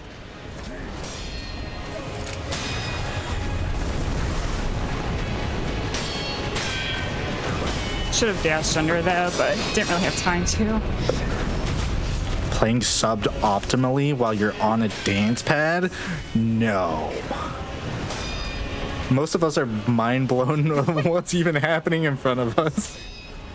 I just love this fight, man. It's so cool. You're deflecting all of the bullets from that gun, and it's the most impressive thing I've seen, quite honestly.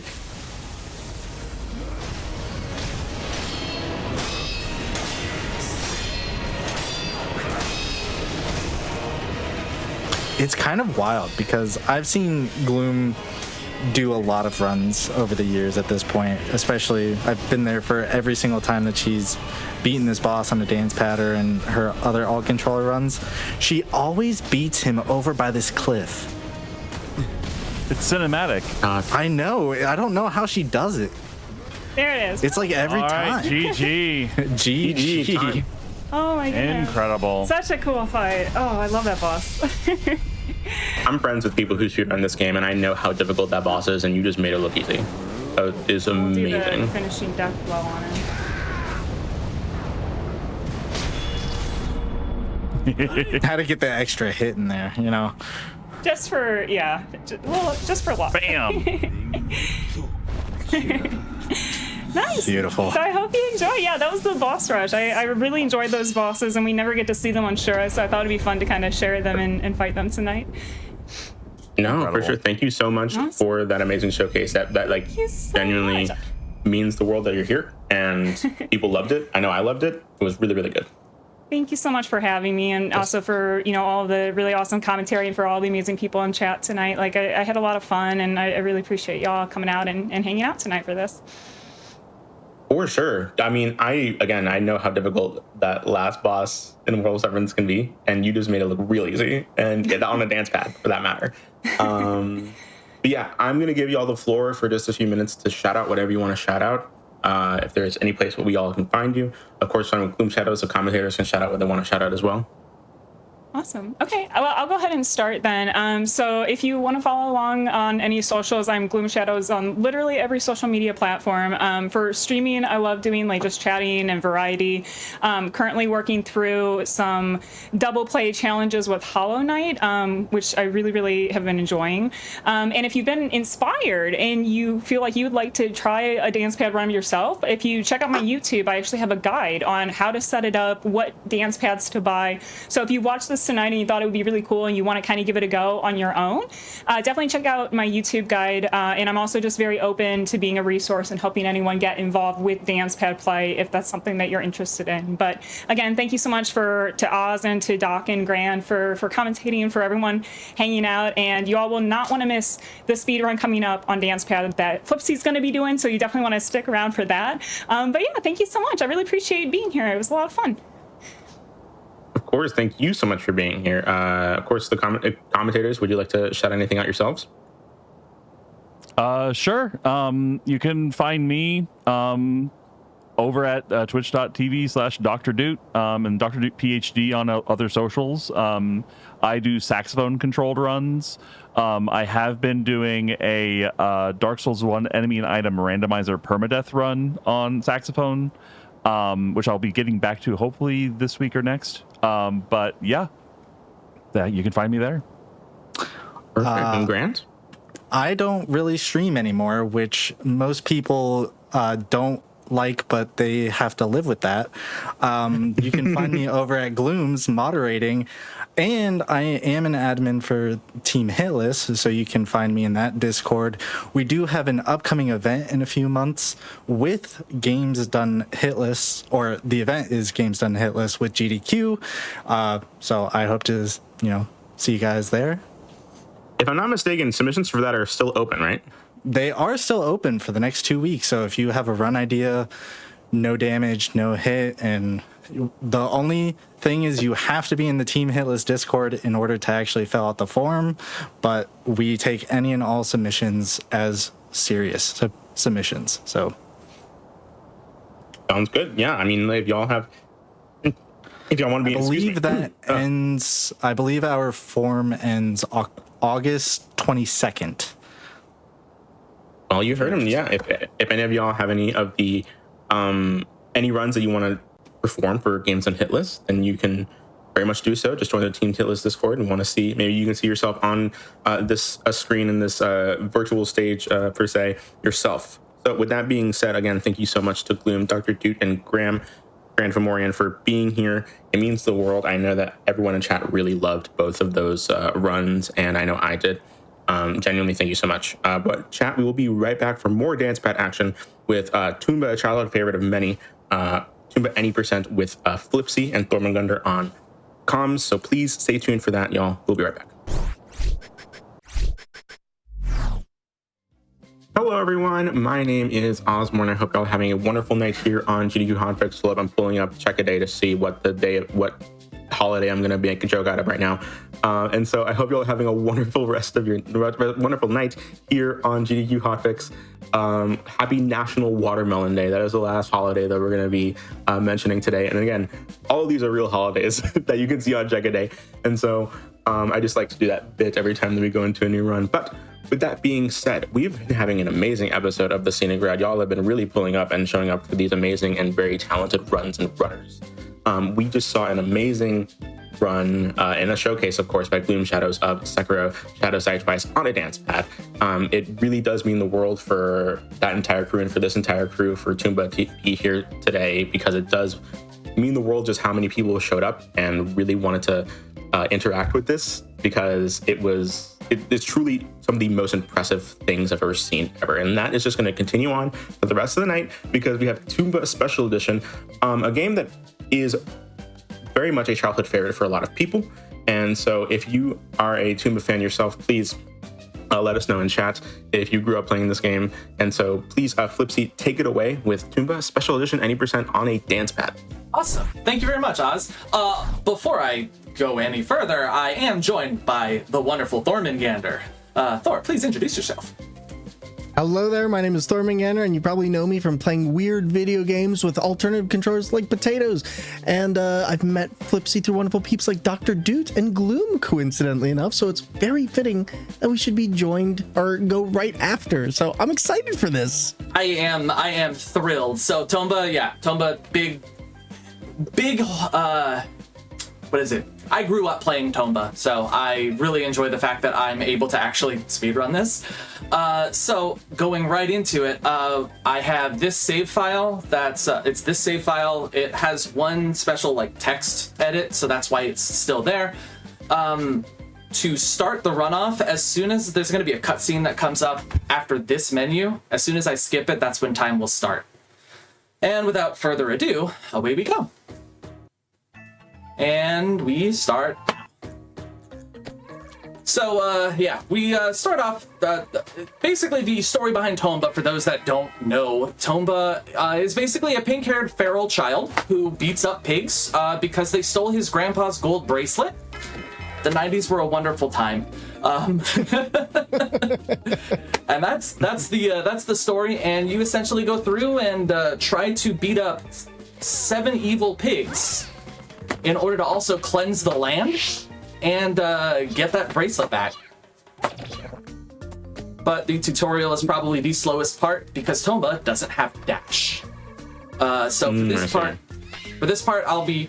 You guys can take it away. I have to essentially set up the first 9 minutes or so to make sure that I can make as many mistakes on the run later on as I can. So just like Flipsy said, I'm going to take it away for Flipsy to get this down and do it perfectly for all of you, as they so wonderfully do. And basically you're going to see Flipsy smashing these massive eggs to save some chicks. And basically they're doing this because we need to also go ahead and get Animal Dash. Like Flipsy said, this starts really slow, and that speed is immensely made better by getting that. We're also going to need to get some bananas, take that back to a wonderful little fellow called Charles the Monkey, who's seen at the start of the zone, and he's the one who's going to be giving us that Animal Dash as well. Now, I do have to say, Ozmourn is somebody who's never, ever seen Tomba. This art style must look very, very different for you compared to a lot of games from the 90s, and I think that's one of the things that attracts so many people to this game. What are your thoughts? I'm vibing with it, honestly. I really like this. It's very unique from what I've seen before, and it's like 2D but 3D at the same time. But I do really enjoy the art style that I'm looking at. It looks fun. It looks great. 2.5D. It's fantastic back in the day. Very nice. It was really ahead of its time. Like, for anybody who's saying, like, you're seeing these weird things, like these little, I'm just gonna call them flowers with butts on them, and also you've got these weird springy trees. Like, everything is kind of just this made up fantasy world, but you also have these changes between the foreground and the background that allows our character to go in between the two, and it really changes up the way that the game plays compared to a lot of other games at the time. It essentially gives you 2 stages to play through in one, and that's one of the really charming things about this game, is for the time it really utilized the technology. And I swear, these eggs, these egg things that we see Flipsy getting mauled by, I am getting destroyed, are some of my favorite things of this game because they're just weird. Everything about this game is weird. So if you're wondering what this game is, it's weird. I like to call Tomba the pink Goku with a monobrow. I mean, very fitting. Am I wrong? It is very fitting, I would say, yeah. Goku wasn't distracted by Bulma. Yo, literally the plot of Dragon Ball without Bulma. There we go. Actually, me and Flipsy were having a great conversation about that the other day. Of this technically just does feel like it would just be Dragon Ball if it didn't have the inclusion of Bulma. Goku doesn't find Bulma, doesn't fight the Red Ribbon Army, just goes for the Dragon Ball. Because the plot of this is that some evil minion, a pig, stole your great-grandfather or your grandfather's bangle, and your goal is to get it back. So it's just Goku and the Dragon Ball all over again. So right here, we collected all the chicks, and Tomba's inventory is his stomach. So he again, the 90s, man, the 90s. At least it has more, at least it makes more sense than a lot of other things where you just see somebody take a giant sword out of like their back and you're like, where did that come from? Oh, you don't like magic bags? Although technically this is a magic bag. I mean, bag of holding, it's just your stomach. That's it. Yeah, exactly. All right, that is what I call my stomach. It's the bag of holding. So I had to do one tiny backtrack. Talking to the old man gets me a key that lets me open round chests now, and that chest holds a charity wings, which is used for teleporting everywhere that I've visited before. Very important, there aren't a lot that are in the run, so any one that I can grab is time saved. All right, the next up this is going through the Forest of 100 Flowers, where I have to bite this dwarf 4 times to learn the dwarven language. That was a sentence that I've never heard. And yes, this is stage 2. You can tell we've had a dramatic change in the scenery here. And Yeah, that's not the only thing we're going to be doing. We also have to save and capture 6 dwarves. So we're going to be captured throughout this forest. And yeah, we'll also get a very special pair of pants later, but we'll get to that. We're only going to have like 7 original sentences left by the end of this run. You know, though, that is so Tomba. That is really actually so Tomba. And for anybody who's ever played this game, you know just how hard this game is. So I want to take note to say, you've been watching dance pad runs and other runs tonight. Dance pad runs are no joke, but especially in 2D platformer games where precision is paramount, Tomba, despite its very fun, cartoonish look, is actually a very brutal, sadistic game. And I don't say that lightly. It's probably one of the hard games I've never actually completed as a kid, not only for its knowledge of where do you go in the game, but also because there's a lot to remember and it can be very just downright hard at points. A lot of the quests also have very strange breadcrumbs. So you wouldn't know right offhand. I knew you were going to do that. You wouldn't know right offhand that you had to do something in order to get to an item for the next quest. So it doesn't hold your hand at all. I see. Now, I do want everyone to know that Flipsy is the world record holder in this category, and when he told me that, I was just like, oh, that must mean that like they also run it on like controller. But no, on Speedrun.com, you will see that Flipsy is running in first place on a dance pad, and that everyone else is running on a controller. And that is so funny to me that you can play this faster on a dance pad than most people can on controller. The worst part is I can play this faster on a dance pad than my hands.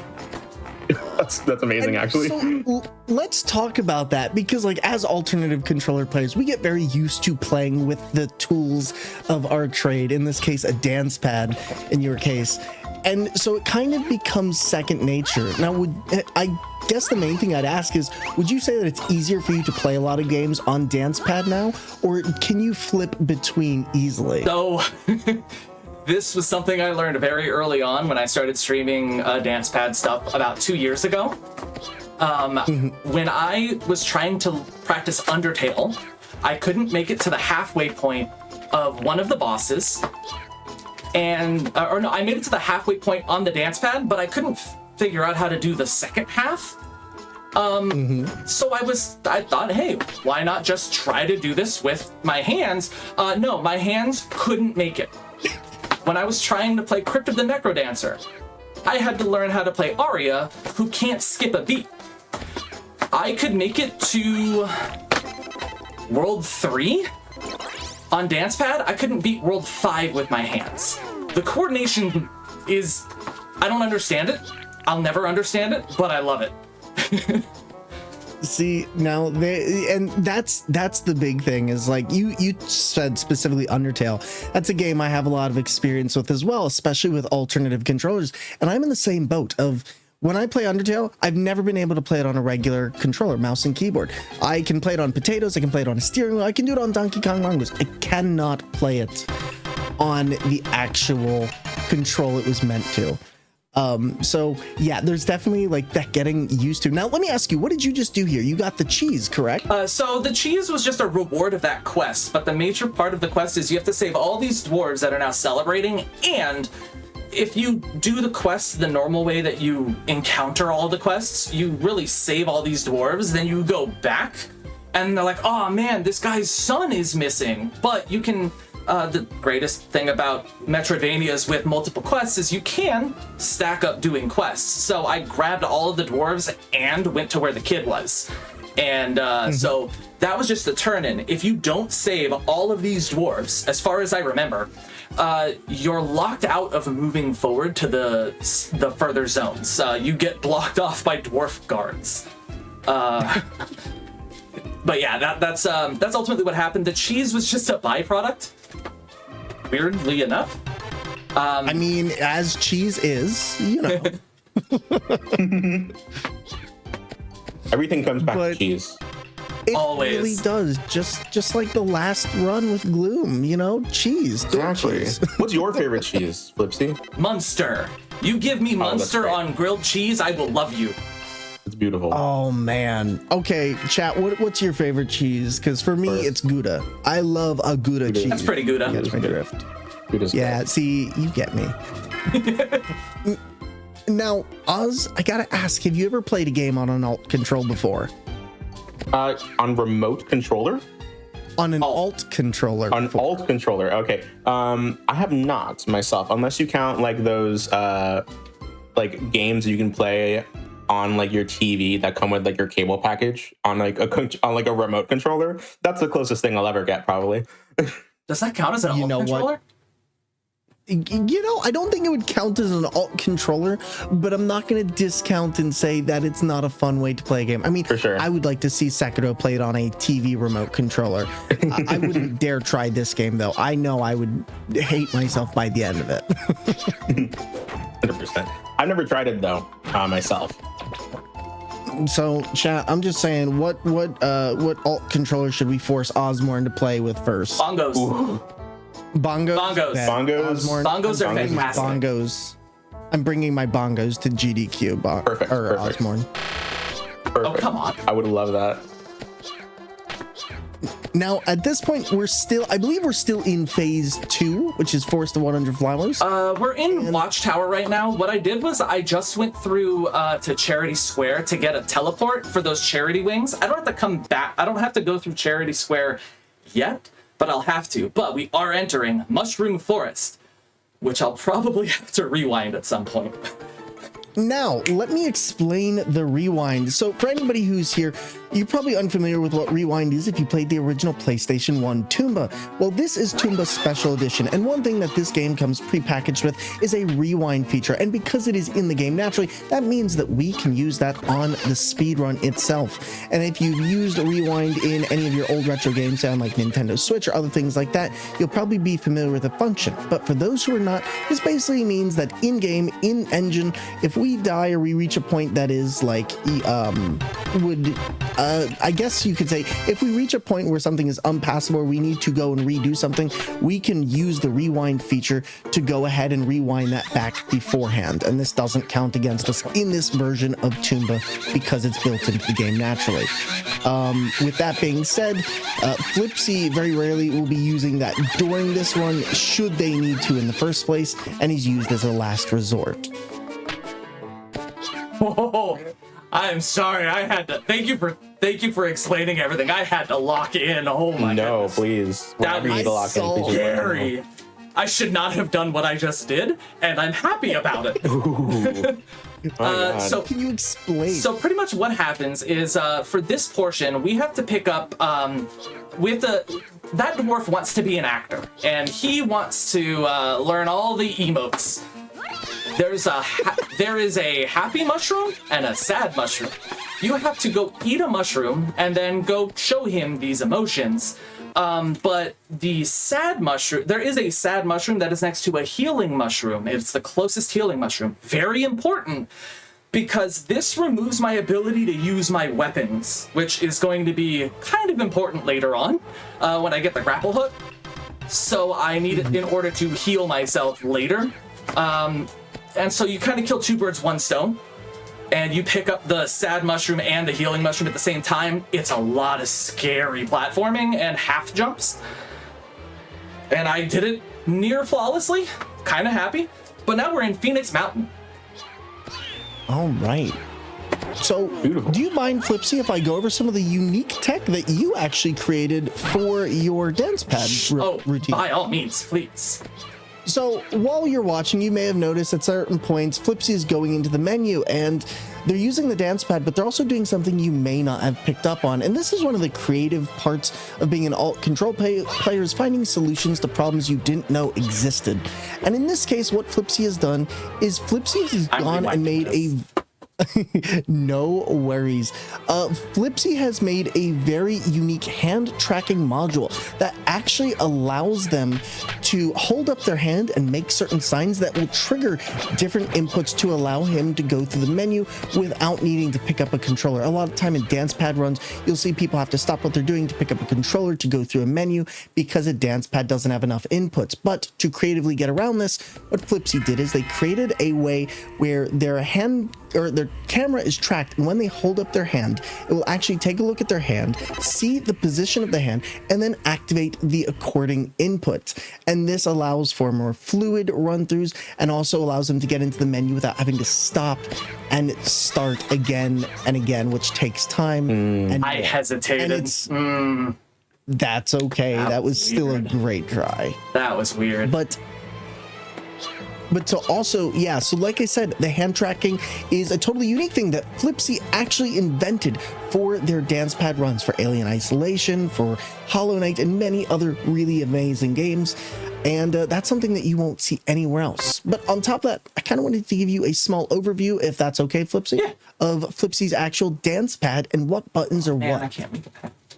Yeah, by all means. This is a very small portion of this is a very almost on rails. So feel free to take it away. There's not a lot happening quite yet. Perfect. All right. So I'm going to go over layout 1, and layout 1 is going to be Flipsy's overall movement and how they attack. So if you're looking at Flipsy right now, the arrow that's pointing towards the screen right now is Flipsy's up on D-pad. The left or the right arrow in Flipsy's case is going to be their left movement. Their right arrow is going to be the left movement. And then the two top buttons towards the up arrow are going to be their jump. Having multiple jump buttons makes it easier to consistently get into the position that Flipsy needs to. And the center button in the middle of the dance pad will be the dash. The two back buttons will be the attack buttons. And then the back button behind the center button, which is in back of Flipsy, you can't see it, goes to set 2 when held, which allows for a lot of menuing for the inventory. And so the only thing that really changes is the inventory and the escape key on the back 2 buttons next to the middle down button. It's much easier to see it in picture. But this is also one of the lighter versions. You heard Gloom talking about layering beforehand with the program that she uses for button mapping. I use a similar program. Ooh, that bird. Did I owe it money? Yes. Sorry, Oz, I think, was about to say something. No, I am curious. Thor said that you have the right button as your left movement and the left button as your right movement. So I've mirrored it. I guess a semi-creative freedom. Yeah. If you see me, if you see me pressing left, I'm going left. Or it worked on my. It worked before we moved. I've shifted some stuff around, so I have to reset the orientation because I think I'm incorrectly flipped again. But I guess you could say you're flipsied. Yeah. I'm sorry. Continue. That was perfect. No, why are you doing this, Tomba? We're supposed to go save the world. Get a drink. By the way, what's happening is we are escorting. So we took the Phoenix, and it was kind of weak, so it shook us off and dropped us off in Bacchus Village, where the evil pigs turned everybody into mice, and I guess also disconnected their wine machine. So we are escorting this mouse that is piggyback to the wine machine to fix that. For a village called Bacchus Village, that is totally on point. That is totally on point. Yeah. Right after this turn-in, we finally get free reign to go anywhere we want. That section with escorting that mouse, if I try to go anywhere extra, he tells me no, and stops me from going. But now that we've given everybody their wine, they're happy, we can finally explore all of the Haunted Mansion, where we have to break a bunch of eggs. Mm-hmm. And the entire time you're going to hear Tomba laughing a lot. One of the byproducts of that mushroom is that if you are not jumping, he will laugh on the ground and ruin sprinting. So a lot of very precise half jumps, full jumps, etc. just trying to make sure that I can make my way around and break all of these eggs. But first, I have to talk to this guy and get a key. Because this key unlocks a door that has the final egg. The final egg, man. That sounds like a fun little music thing, like the final countdown. Sounds like something. It sounds like it's a surprise tool that'll help us later. I wish. All it does is just let me talk to a really old guy. I feel like that's 80% of this game, isn't it? Yes. Talking to an old guy. There is a 100-year-old man. That was the first guy that I talked to. And we are trying to save the 1,000-year-old man. And that leads me into the 10,000-year-old man. And then Oh my god, it just... And then the million-year-old man. They just skip 100K.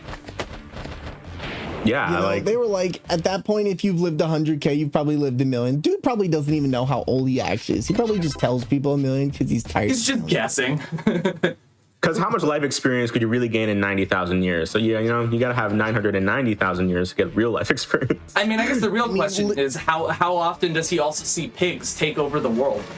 That is fair, actually.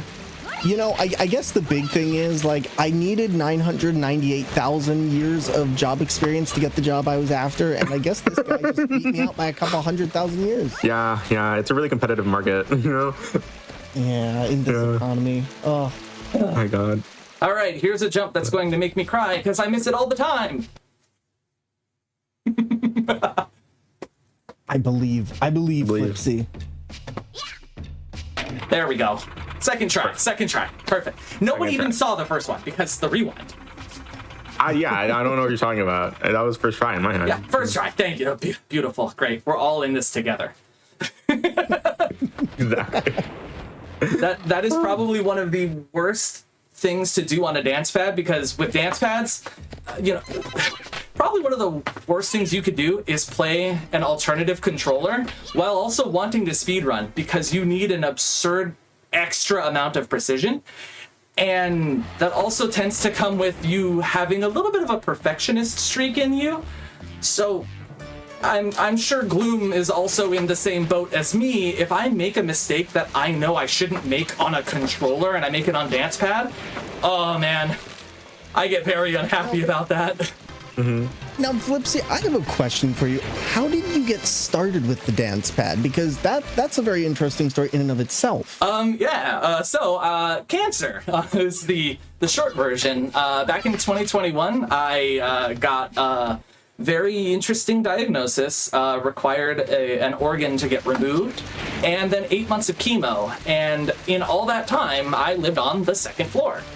And I couldn't make it 5 steps up without being completely out of breath.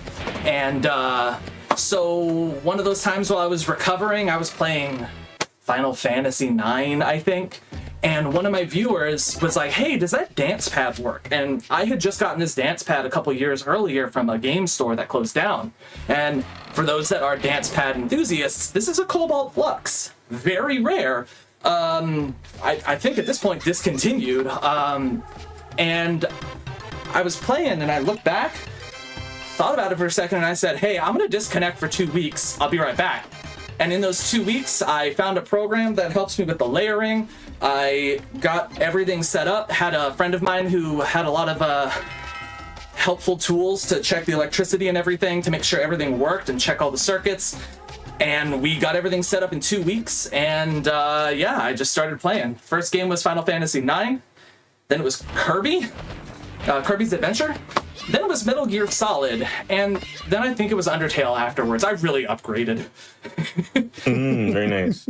Is there any other game that you explicitly speedrun on the dance pad, or most of them just dance pad challenges? Which I think is the funniest part is I'm not a speedrunner of Tomba. I just really liked Tomba. My community voted on a game, and the next game was Tomba. And when I beat Tomba and did everything and did any percent, I was only 15 minutes behind the person that was on the bottom of the leaderboard, and I was like, I was bad. So I could get better. Sorry, I had to remember that I was going to lava caves for the first time, third time. Second No, time? you're Second good. time. But no, I was 15 minutes behind, and I was like, I did a lot of mistakes. I could get better. And I started getting better, and I think within a month and a half, I got the record, and then just submitted it and disappeared to go play Alien Isolation. Very nice. Very nice. I showed up, did it, and left. And the funny thing too is, I know We are getting the Flipsy's been grapple, by the way. Very nice. And yeah, this area is quite tough from what I remember you telling me. We haven't seen the fun part yet. Oh no, not the fun part. Well, I'll say this: the fun thing about this is, a long time ago, Flipsy turned to me and said, "Look, if I can ever get this into GDQ, I'm gonna run it." And so when he got the call for this, he immediately came to me. I was like, "Yo, you free?" Very nice. So here I am. Because especially in the alt controller community, Thor is one of the greats. So anytime that I have any technical issues, and I know that when it came to dance pad stuff, I think Thor, you were at TwitchCon and you were setting up a booth or something, and you called me. You were just like, "Hey, how do I get this to work?" Yes, I actually had a panel on alternative controllers, and unfortunately, due to some stuff outside of our control, we were unable to run the panel as normal.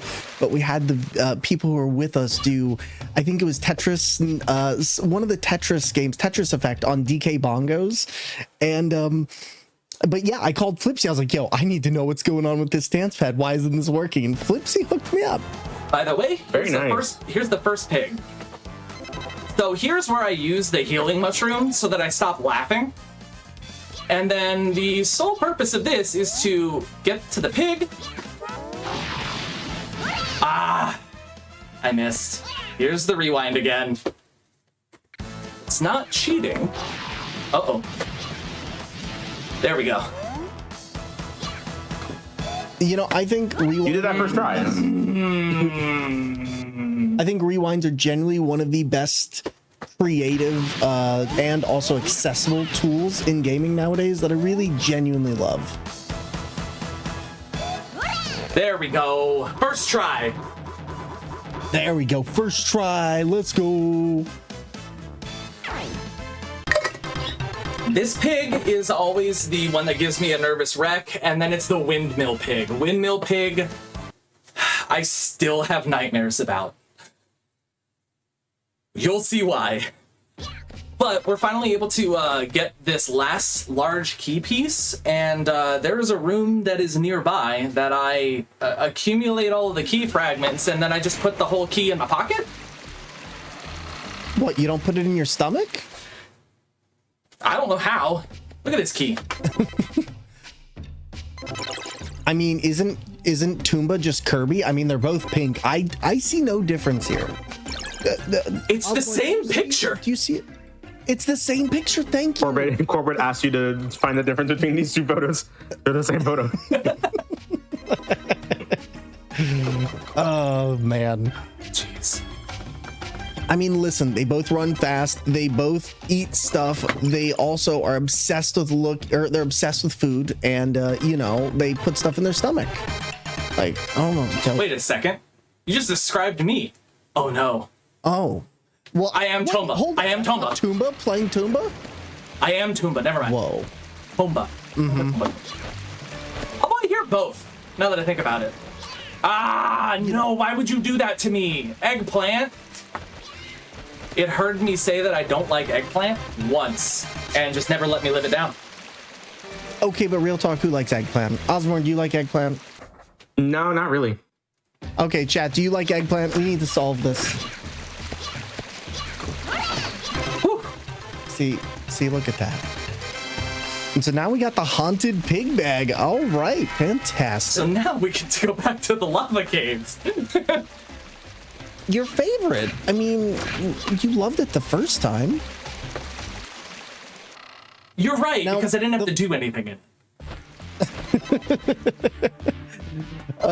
Now, I have a question to ask you. Actually, what was the hardest part about developing your hand cam? How difficult was it developing the hand cam? Because I know you used a media pipe framework to get your hand motions to work with the menu. How long did did that take you? That took me a lot longer than it took me to ruin everything else, because originally I didn't start with Media Pipe. I started with just OpenCV's library, and I gotta rewind again. This Charity Wings, this one in particular, evil. There we go. But yeah, I originally was using OpenCV with Open Computer Vision, and what ended up happening was what it does is it takes a screenshot of your camera essentially, and turns it into HSVs, which hue, saturation, and something else I can't remember, and outputs it into essentially black and white. But what ended up happening was I have a bright hand, had a light background.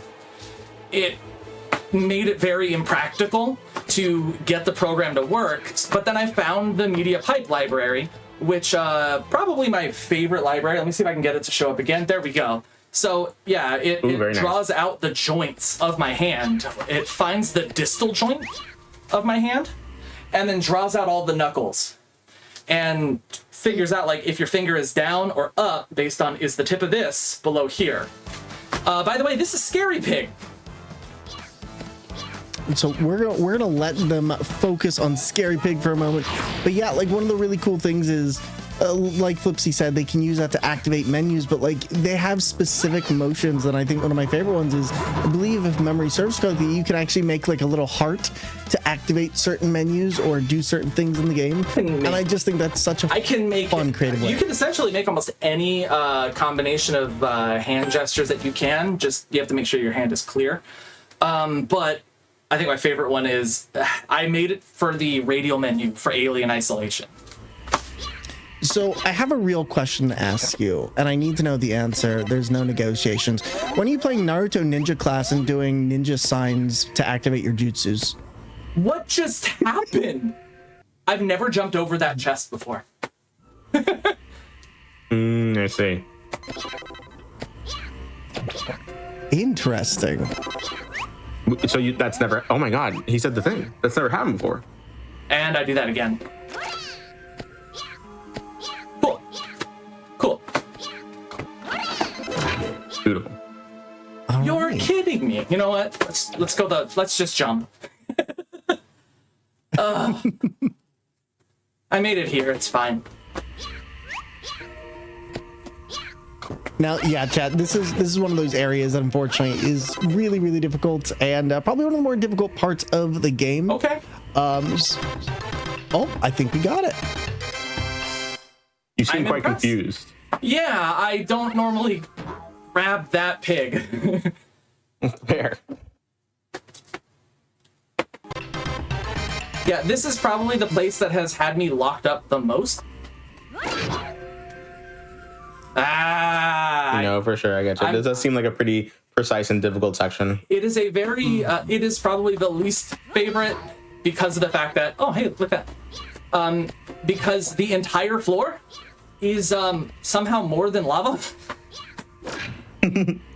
So you're telling me the floor is more than lava? Yes. So chat, be careful when hopping. Are you kidding me? Just saying. I'm having a fantastic time in the lava caves. You know what? That's okay. For sure. You're doing great. Like, you're playing this on a dance pad. I think chat will forgive you. There we go. For having a couple. We have lava caves, first try. First try. Yeah, all those rewinds erased everything from the record, you know? Yeah, I mean, technically, they never happened. I mean, remember your Marvel, kids. This is a timeline. Exactly. This is a different timeline. So that's actually a funny part. For the record, there are two different times. There's the actual gameplay time, which includes rewinds, and then there's playtime. Tomba registers playtime. So I could technically make a handful of mistakes and still have a short enough playtime that I actually feel good afterwards, and still have a bit of a lengthier playtime, real time. But rewinds are allowed. Uh-oh. Friend. It's okay. It's friend-shaped. It's friend-shaped. It's okay. Why not friend if it's friend shaped? Because it's spiky and it'll kill you. Exactly. You're right. That's All how I right. feel about bears. So That's so funny. I'm going the way back forward in order to get over here. You're not you're supposed to take those back, but I mean, why when you could just jump everywhere? Fair. Oh my god, a refreshing drink. Yeah. So Make sure you hydrate, Cat. in this quest, that's Charles again. He saved us, but we don't know how to swim. If you remember at the beginning of the game when we made it to the old pond, a guy said, "Ha ha ha, have some bananas," and just dunked us back into the water, and we got saved by a turtle. Very, very quick. You probably missed it. Charles is here yet again to not only give us Animal Dash, but he's able to help us learn how to swim. But Remember how we talked about the game being slow? We're about to get past that. this is where the fun begins. Granted, Lava Caves was... As much as I dislike Lava Caves for having a death floor, I think it's fun. It is the most difficult place on Dance Pad, so I don't feel bad that I had to rewind as much as I did. It has always given me trouble, and I think it's given a lot of runners trouble as well.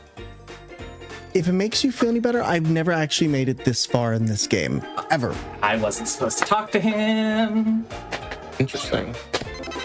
You can just give him bananas right away, and he will just punch them and make banana juice. You know, I mean, isn't that the way everybody makes banana juice? I mean, if I want grapefruit juice, I just punch the grapefruit and it just gives me... Just one punch in the grapefruit. Someone at home, go punch your bananas and then tag us on Blue Sky. Yep. Yep. Oh my god. I mean, don't punch lemons though. They get pretty sour when you do that. Oh. You know. Okay, I'm sorry. see. I'm sorry. I'll forgive Get them out of you. here. Get them out of here. Cut the cameras. We're done. I'll forgive you this one time. Flipsy says that, but this is like forgiving 9,768. So Yeah, but you act like I don't also make terrible jokes. you're aware. I mean, you are Tomba. The joke is there. I don't have to say it. Yeah, we're playing Tomba. I think of all the games to have terrible jokes in, I think this is fine. I think it's the most appropriate we can do this for. All things considered. All Playing right, Tomba on a dance pad. We can get a little silly with it tonight, you know? so we're finally learning how to swim, and this is where the typical route changes only a little bit. The typical route, we leave, go back into the river, and go across to go to a different zone. I don't like that, so I'm just gonna skip it. I think it saves me 3 seconds. That's definitely enough to save me everything that I lost in Lava Caves. 3 seconds. And I believe with that, we're going to the Village of Civilization. Yep, and this is going to be where we're going to be racking up 3 quests to get a bomb. Fun fact about this place, this used to... For those that have played Tomba, you probably remember Village of Civilization being very... It's a lot of nothing. It's only a couple of screens. It's because there's a pretty big belief that it was a lot of content was cut. Each of these different locations was actually meant to be their own little like mini town, and so this was meant to be a lot bigger than it actually was. So now it just ends up being, I don't know, almost a messenger quest zone that is only really good for the music. The bell tower music is probably my favorite. My viewers know that I'll keep clapping along to the music while I'm dancing to it. Like, it's just so cheery, and pretty much all of the music in Tomba is just an earworm. I think my favorite music in Tomba is the animation that plays at the beginning of the game. And that's not to downplay the other music, because like you said, it's all incredibly well curated, and it really keeps to its kooky, fun, ridiculously upbeat style the entire way through. So a thing I learned very recently, if I just tap left and my dash button to the beat of the song, it'll move me closer to this NPC so I can talk to him. And it'll actually be, because what'll end up happening is I'll be holding down this button, move left, and Tomba will start sprinting a little bit, and he slows down after a small bit, but it wastes precious time because Tomba won't talk while he is in a run animation. So doing this little dance makes him not run, and it's usually just enough distance to be able to talk to the NPC. I figured it out last week. I don't know why. Now, considering you are the world record holder, is there any tech that you've discovered for this game that the rest of the community didn't know? Is there anything that you personally have found that other runners don't use? I think there's different names is really all that it is. So one of the things that I mentioned was earlier on, it was half jumps, full jumps, etc. Pretty much with Dance Pad, it is an all or nothing. So, but with Tomba, when he jumps, there's a bit of a lift the longer you hold the button down. But a light tap kind of gives you just a half jump. And there's probably a different term for that amongst the community. And I missed the bomb! You're supposed to do this so you can get both. I need a bomb. You can get both quests at the same time, so you can jump in during the celebration. I'm 50-50 with missing the bomb. It's hard to see. No worries. I am not the biggest fan of this pig. Now I am. What's this pig's name? Now, just so you're seeing that right, by the way, chat, for those of you who've never played this game, you are indeed throwing the pigs into a coin purse. It looks like a chicken head. See, I was curious what was going on there. It looks like a chicken head, though. Let's be real. It really does. It looks like one of those rubber chickens that you squeeze and they go. It isn't until the coin purse actually faces the screen and starts going into Tomba's inventory that you're like, oh, that's a coin purse. Oops. But yeah, those are the pig bags that you hear about. And the way that the pigs work is they will not be revealed, and the door will not be revealed until the bag that corresponds with them is in the vicinity, which is why there were certain locations where you didn't see a pig door before, and now you do. And those pig bags are in the location of the place that is cursed. So that pig, I think that pig bag was in a haunted mansion. So that cleansed Bacchus Village and the haunted mansion. But he's over here.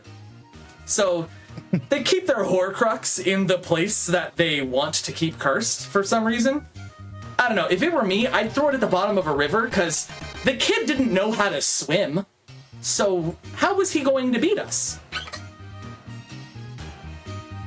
You know, that's a great question, actually. So you've broken the rusty door. Mission accomplished. Now what do you need to do from here? We are turning on the power to the Village of Civilization, and they're going to give me a key to go to Old Pond and the next zone, the completely underwater Trick Village. And this is where I will be able to talk to the 10,000-year-old man? Oh my God. I can't remember numbers. 1 million old man's like, please take another million years to find me. A million-year-old man, yeah. I remember you saying, how many times has the million-year-old man seen pigs take over the universe? And it'd be so funny if it was just like, yeah, this is like the 5th time it's happened. At some point, we've got to stop this. It's just like can't keep Elden going Ring, on. like, oh, the Age of Pigs. I've seen this one before. In my day. Oh man, back in my day, I still had cartilage in my kneecaps. Back in my day, we didn't need dashes to take care of the pigs. Okay? Oh man, same. I remember having cartilage in my kneecaps. Back in my day, we had pensions. Oh no. Okay, so what happens there? So Tomba has a thing that some games also have it. I think Sekiro also has it. It's called Coyote Time. Essentially, your character model, the hitbox goes off of a ledge just enough to where, like, they kind of look like they're off the ledge, but in reality, you can still jump. Tomba can do that, and I've been using it a little bit.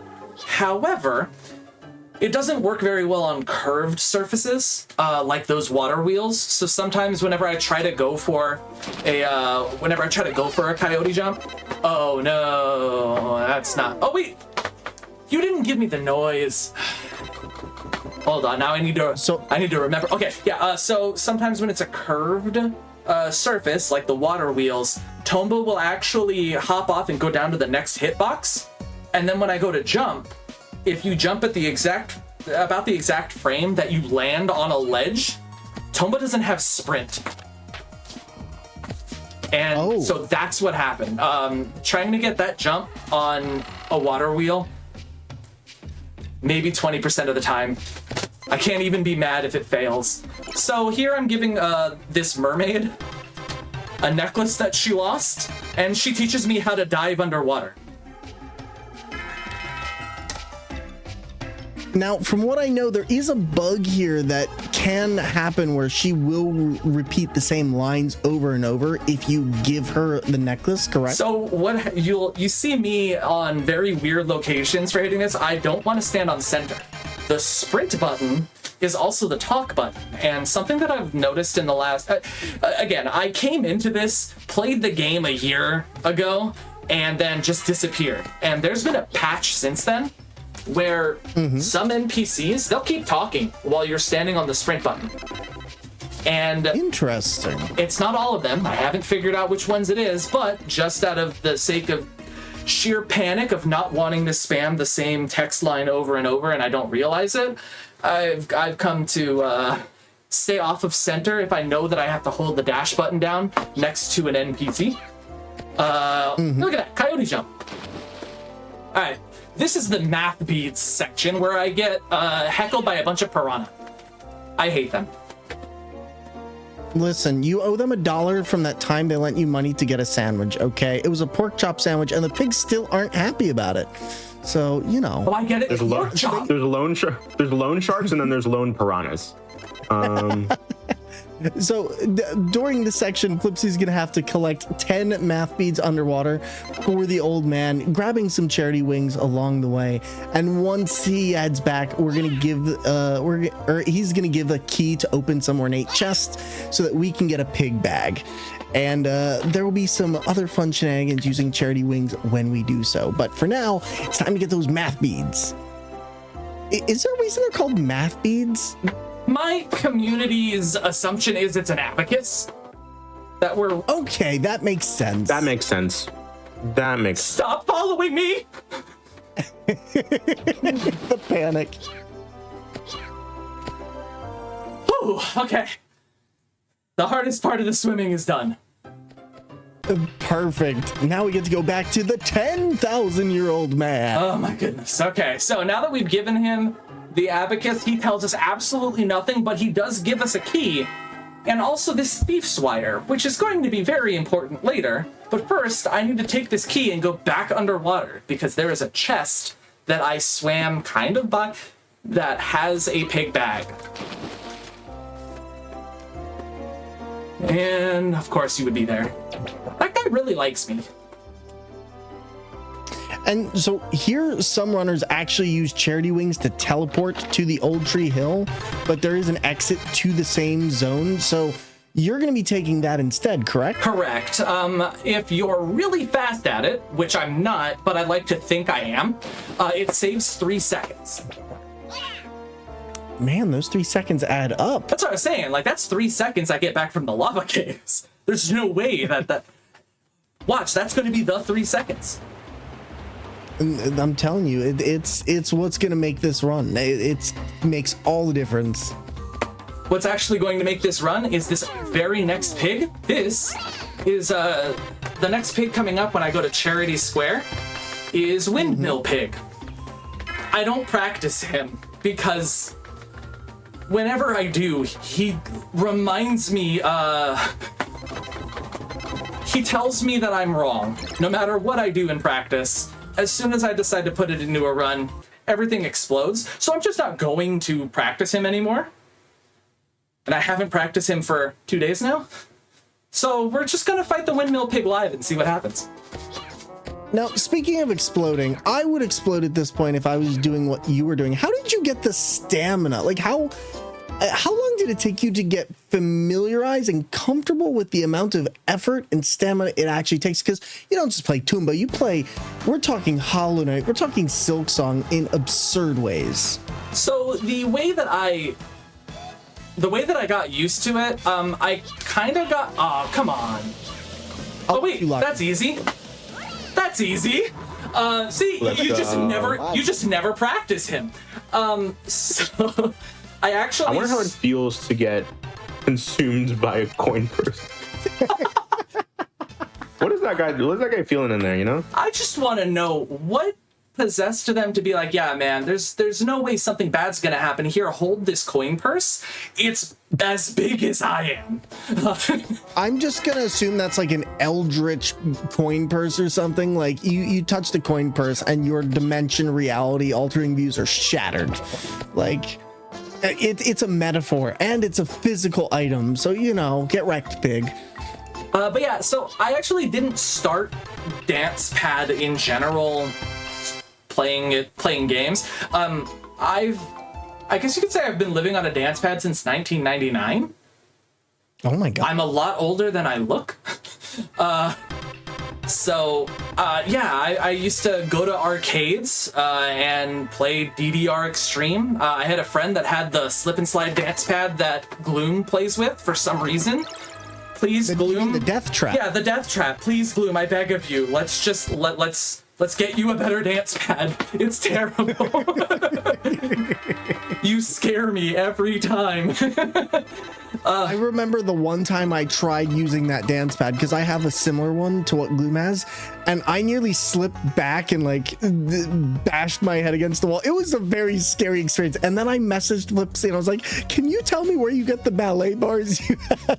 Yeah, actually, I bought Gloom's first ballet bar as well, which I could see she put them to good use. Like when I'm telling you, Chad, if you're gonna do dance pad, please get something other than a chair or other things to stabilize off of. I really mean that from like in every way possible, a safety stand. And also, by all means, I am very open to. I'm down here.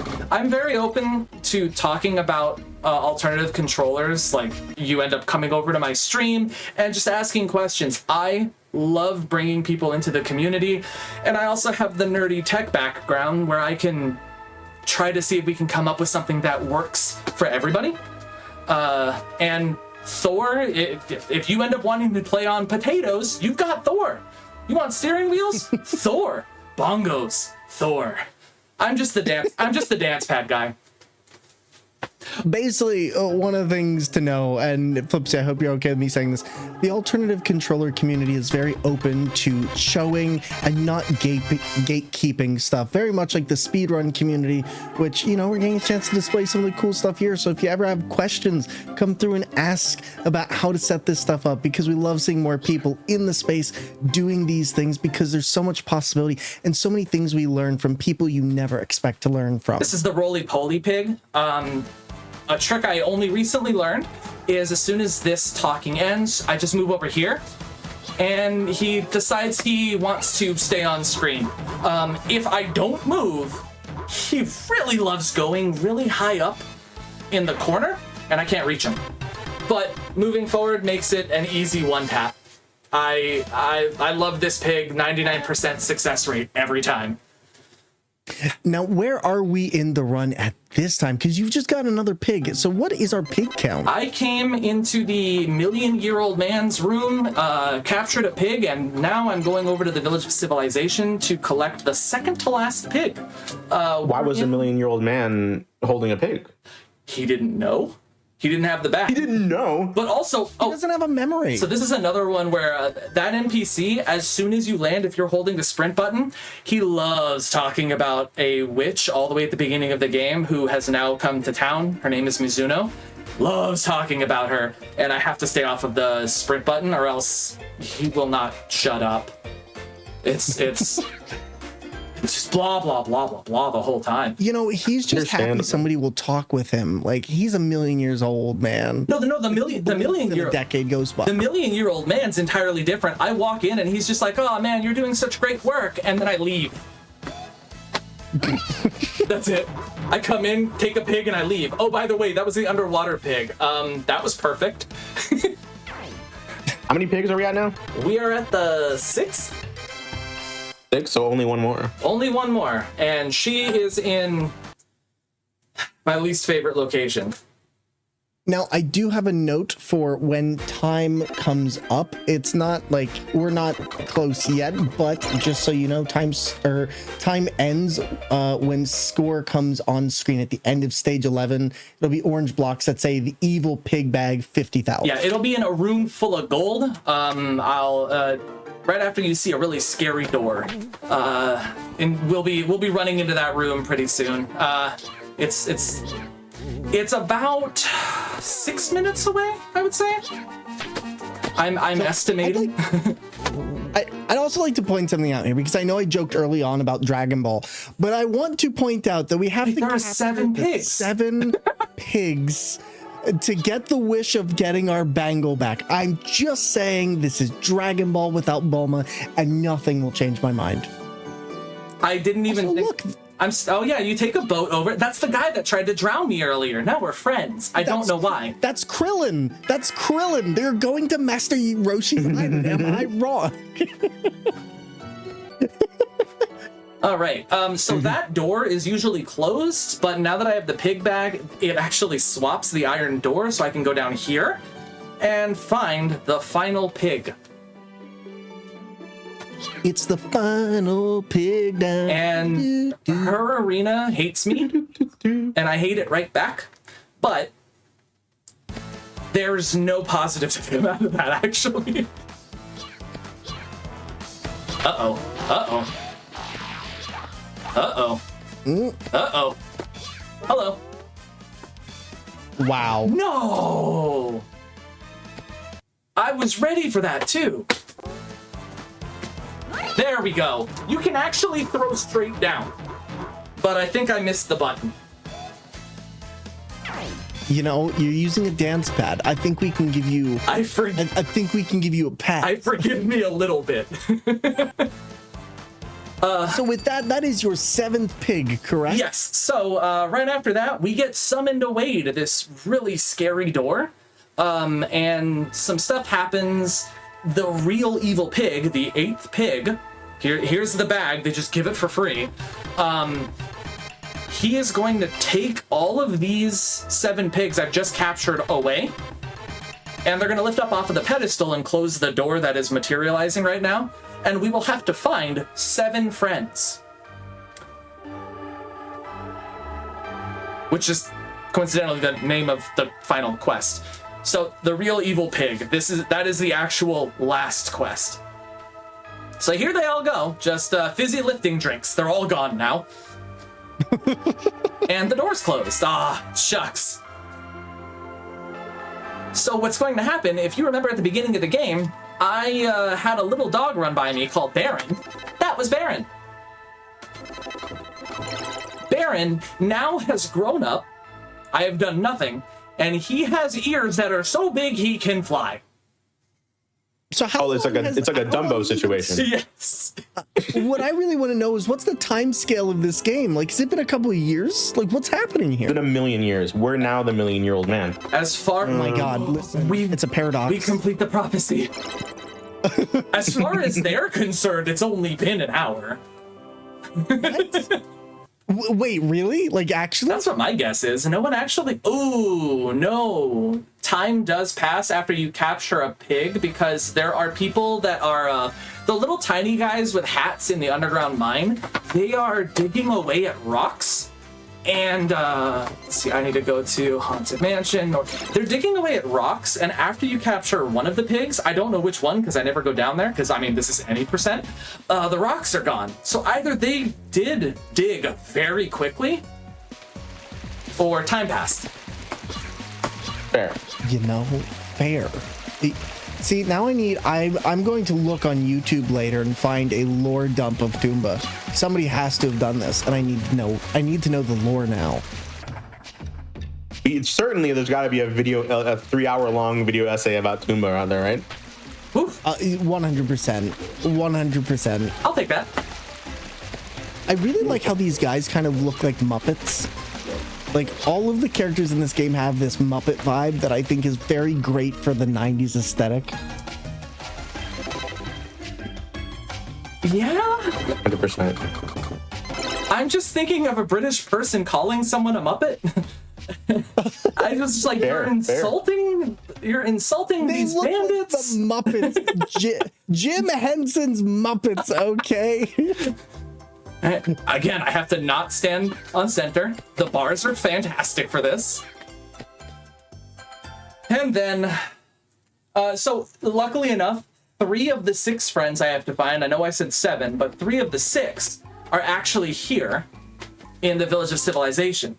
Who's the 7th friend, you may ask? Why, it's Baron, the dog I've never met before until right now. It'd be so funny if it was like, it's you the player are the 7th friend. Oh my god, Here's what is this Yu-Gi-Oh power of friendship? Here's what gets me is the million-year-old man is right there. And he does not stand Really on it. Fair. Alright, and then we take Baron and we go back to the strange small room. And this is going to be the final pig fight. Is time after the final pig fight? So time is going to be after the real evil pig bag quest comes up, and then there's going to be like a score value, because turns out there were points in this game. When the score value pops up, that's when time is considered the end. Wonderful. Look at that! Baron! Oh, wow. Fantastic. And then here's the wild part. Baron comes with us. Oh. So how does the door stay open? You know, magic. It needed your spectral. Wait, hold up. It needed your... Baron's in my inventory. Do I eat him? You know... Yes. No. No.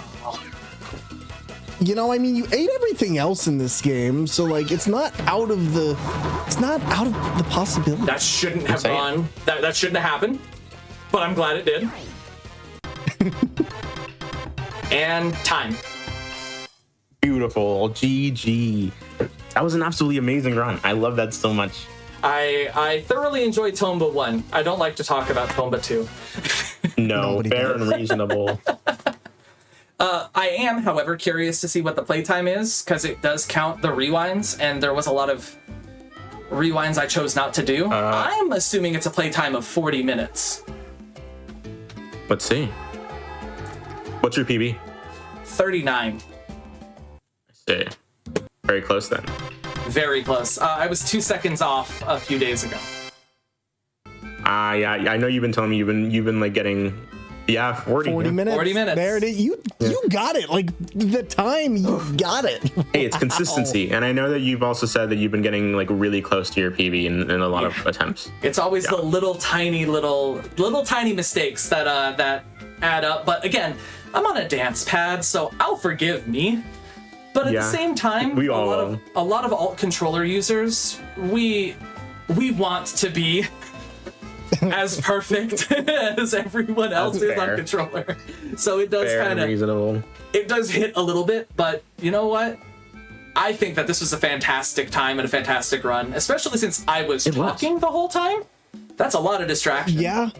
No, 100%. I mean, I'll put it like this. I have had this game since 1997, and I still haven't beat it. So, I mean, you're doing way better than me. Fair. I just remembered the I have RTA knees. time. Yeah. Please take care of your knees. The RTA time was a 101.57. I was expecting 102. Wow. Yeah, just below. But thank you so much for that amazing run, Flipsy. I'm gonna give the two of you the floor here to just shout out whatever you want to shout out, starting with Flipsy.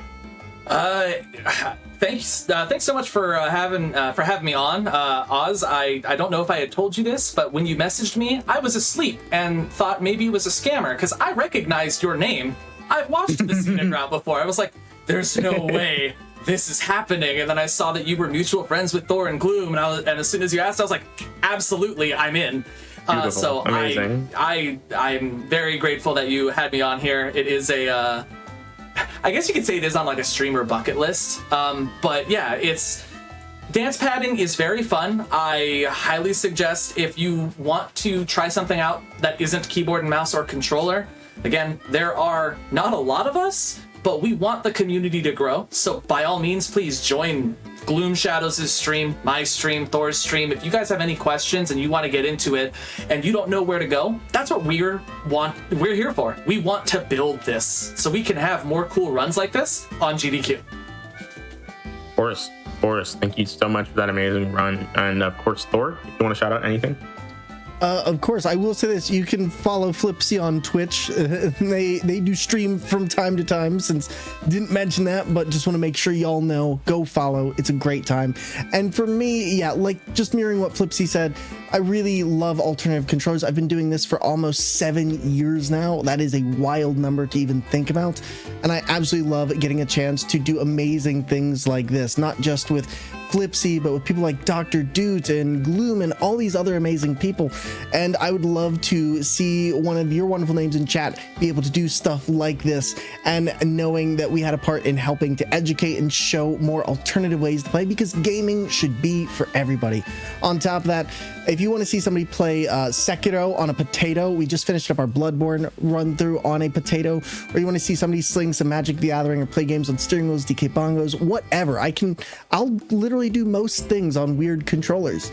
And you can catch me at Thormingander or the Thormingander, and sometimes you might even catch me hosting on this channel for some things like Back to Black and Black in a Flash and other fun things. Ozmourn, it's been a pleasure. Flipsy, thank you so much for having me on for your GDQ debut on Hotfix, and it was an absolute pleasure. I'm so glad this friendship has come to this point where we could do this awesome event together. I'm very happy that we've been able to finally do a very different collaboration than what we've wanted to plan for a while. Very happy to have this. I'm very happy to have this on the show. It does mean the absolute world, and I hope that y'all in chat had as much fun watching it as I did hosting it. And so we're gonna wrap up for the night, y'all. I cannot thank everyone enough for being here. The runners, the commentators, please go follow all of the people that you see here. Grand Fomorian, Dr. Duke, Gloom Shadows, iFlipsy, and Thor, who the potato economy is in shambles because of them. So with that being said, I hope you'll have a wonderful rest of your night. If you missed out on our Hotfix shows tonight, stay tuned for a replay of course, Perilous Paths and this show as well, the Scenic Route, coming up right after the break. Tune in tomorrow for more shows here on GDQ Hotfix. We're going to have, of course, Game Masters by Kiara, or sorry, it's going to be Random Number Generation by Skybills, and then Game Masters by Kiara. That's going to be 7 p.m. and 10 p.m. Eastern Standard Time, respectively, tomorrow on the GDQ channel. With that being said, we have a lot of events coming up in the later half of the year, in September and October, in September, and of course in August as well. And so our next episode is going to be the last one for a good bit. It's going to be on August 17th. We're going to be showcasing a lot of the women of the Super Mario 64 community that are going to be coming and doing their runs, both of the vanilla game and of course some fan mods that have been made as well. And so that's going to be our last episode for a good bit. We're going to be returning after Frame Fatales, after Frost Fatales, I should say. No, Frost Fatales is in March. Flame Fatales 2026. And so please come back in 2 weeks for more of the Scenic Route. Please keep watching the rest of the week here on Hotfix. And of course, if you're watching on YouTube, hi, hello. We love you. We support you. And I hope y'all have a wonderful rest of your night, y'all. I will see you in 2 weeks. And so please take care. Bye.